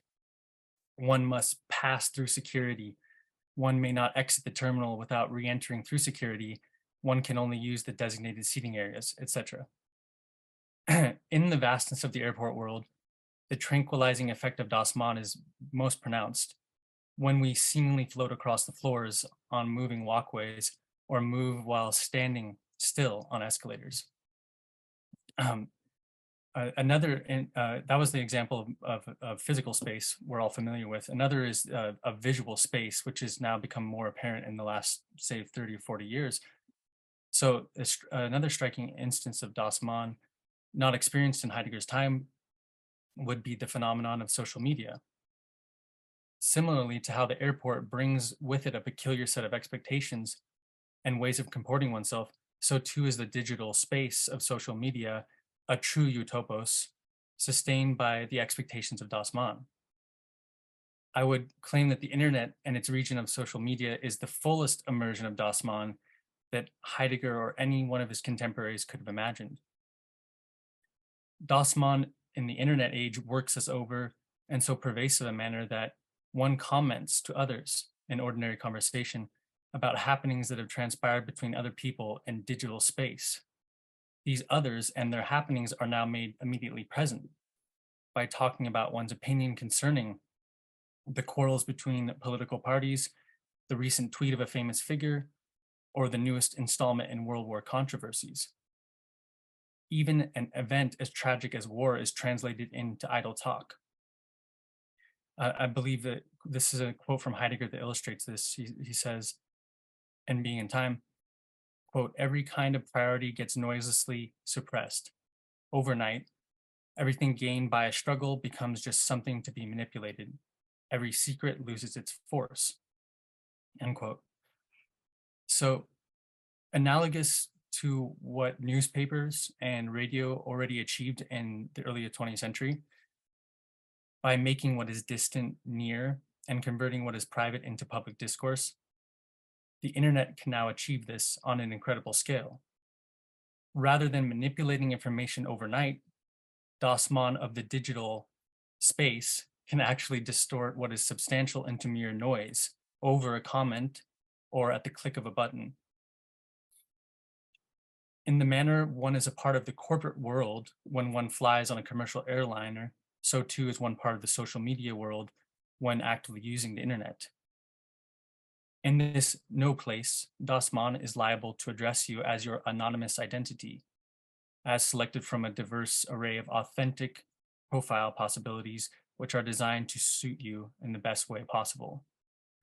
In the present age, authenticity is an indispensable component of Dasein, and its definition of authenticity relies heavily upon ambiguity and idle talk, as to be able to alter and modify oneself ad infinitum.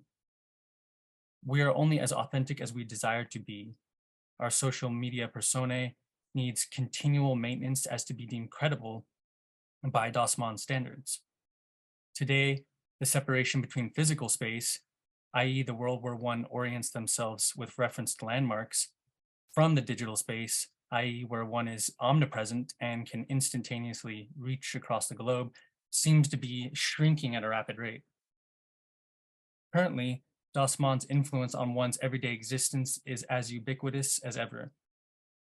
It is at this time that I look rather to Jean Baudrillard rather than Heidegger for help in understanding how to make sense of this blurring of the lines between physical and digital space.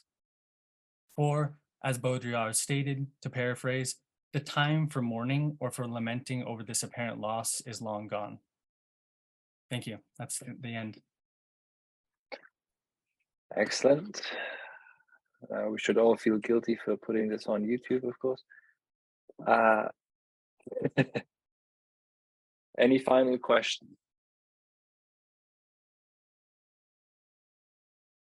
Do you see perhaps, Dawson, that there could be coming through it, through the, is a sort of a portal or so, through the simulacrum?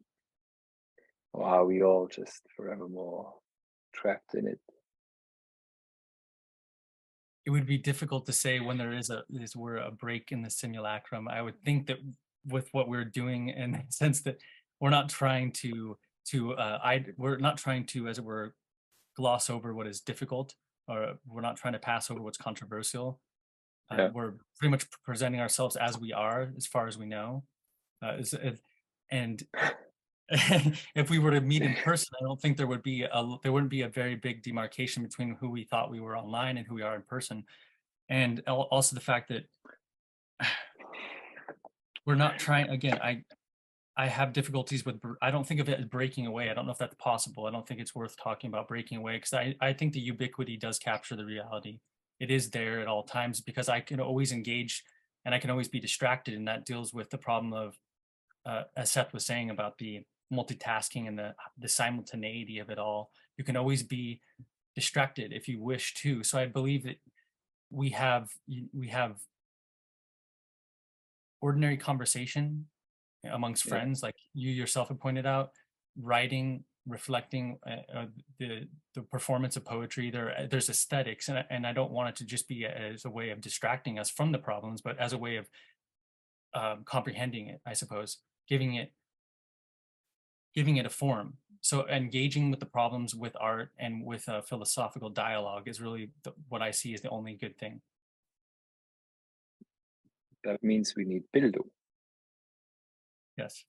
Which means to find form.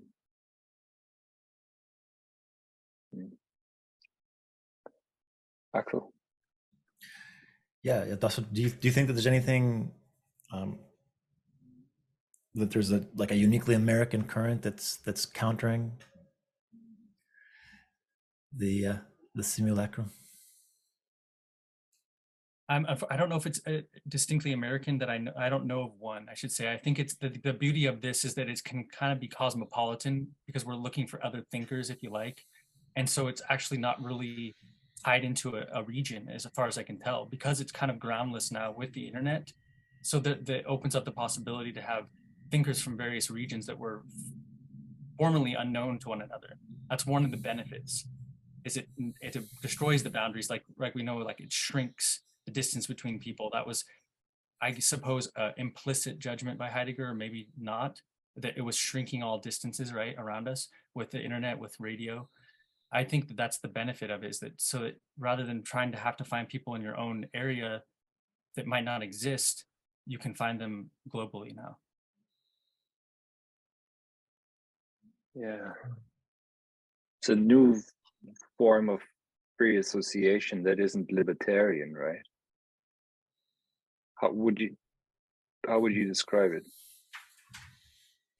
I think it's cosmopolitan. I don't know if that's maybe too vague. How about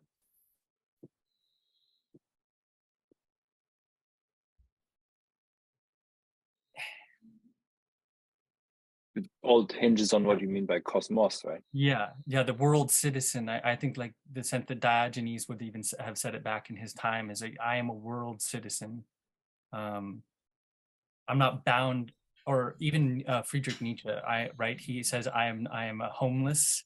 I have no national identity in that sense, because my interest is in philosophical dialogue and in poetry and arts. So it's crosses borders. And so I think it's an artistic movement, but it's also, as you said, it's Bildung. There has to be rigor. There has to be some system. There's a systematic approach. Like we have to, meet the basic requirements of having literacy in philosophy, being able to utilize, the history as a way of engaging with the present. So it has to be systematic. So I don't know. I think it remains an open question for me, is what I should say. Hi, welcome. My name is Michael, and this is a Proseminar for Heidegger's Being in Time.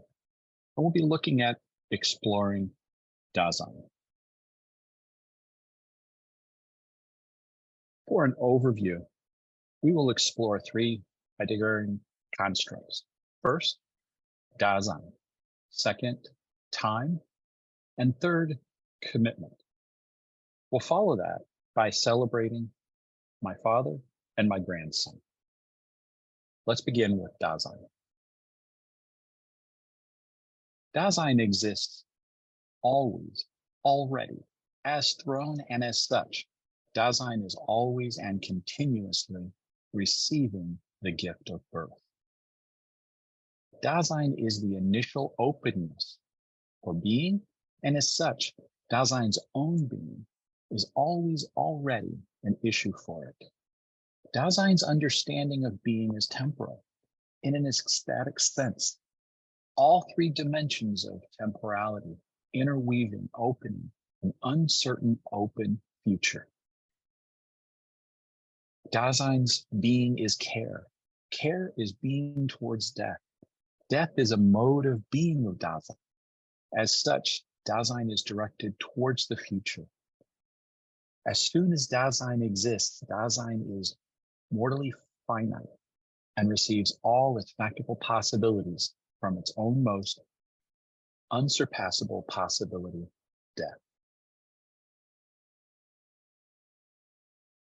Time.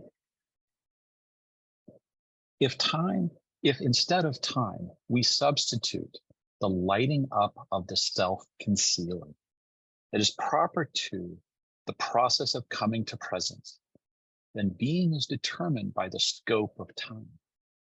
This comes about, however, only insofar as the lighting process of self-concealment assumes unto its wants a thought that corresponds to it. This is from Martin Heidegger's preface to William Richardson's Heidegger Through Phenomenology and Thought, 1963. Commitment. The more authentically Dasein resolves, and this means that in anticipating death, it understands itself unambiguously in terms of its own most distinctive possibility, the more unequivocally does it choose and find the possibility of its existence, and the less does it so by accident. Only by the anticipation of death is every accidental and provisional possibility driven out. Only being free for death gives Dasein its goal outright and pushes existence into its finitude. Once one has grasped the finitude of one's existence, it snatches one back from the endless multiplicity of possibilities, which offer themselves as closest to one those of comfortableness, shirking, and taking things lightly, and brings Dasein into the simplicity of its fate. This is how we designate Dasein's primordial historicizing, which lies in authentic resoluteness, and in which Dasein hands itself down to itself, free for death, in a possibility which it has inherited and yet has chosen.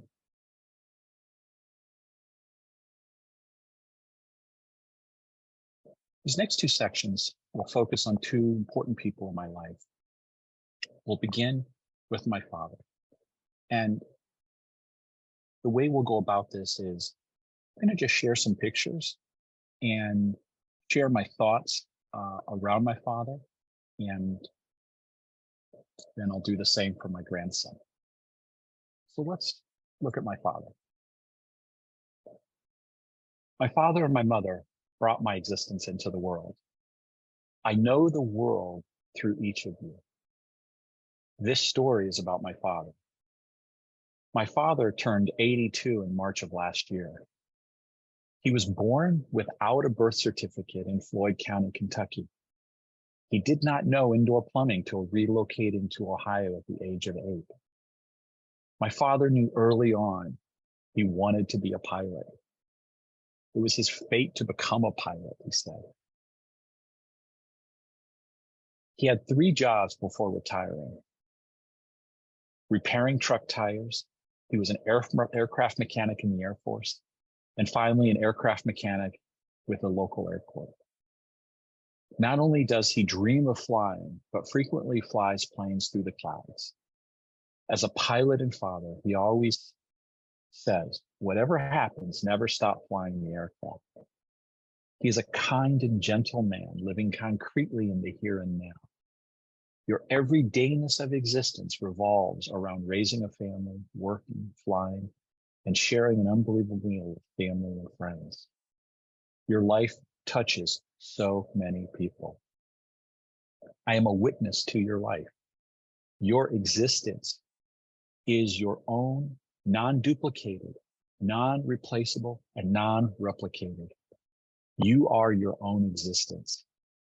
It is through you that I am. It is through me you remember who you are.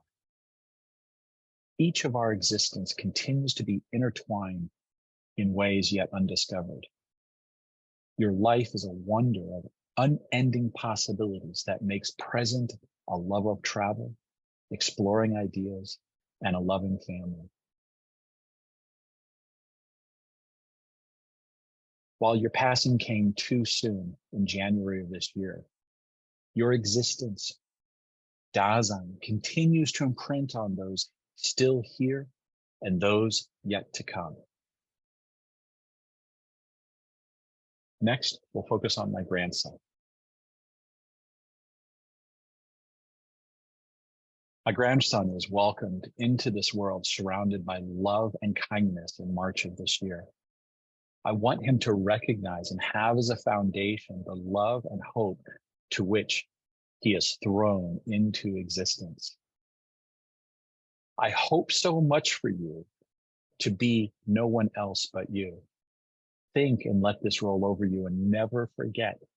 You are the only one ever to have existence as you in this universe. You are part of a much larger world that is ever growing and expanding. Your existence is not all planned out. You can choose how you think, feel, and react to anything in this world.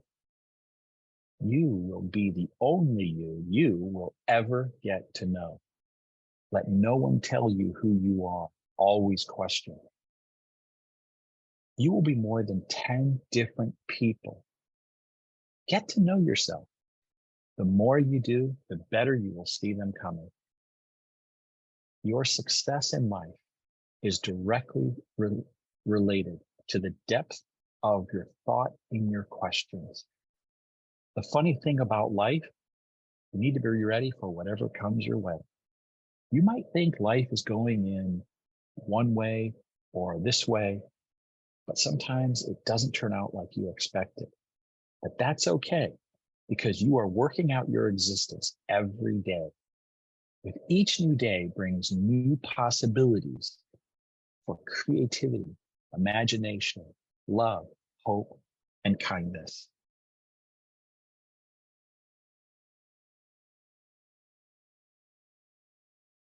As a summary, I'd like to leave everyone with explore the question of what does it mean to be in a world of possibilities. And with that, I want to just say thank you to the Halcyon, the Thinkers Guild, Johannes, and the class that brought forth incredible things in this masterclass on Heidegger's Being and Time. Thank you.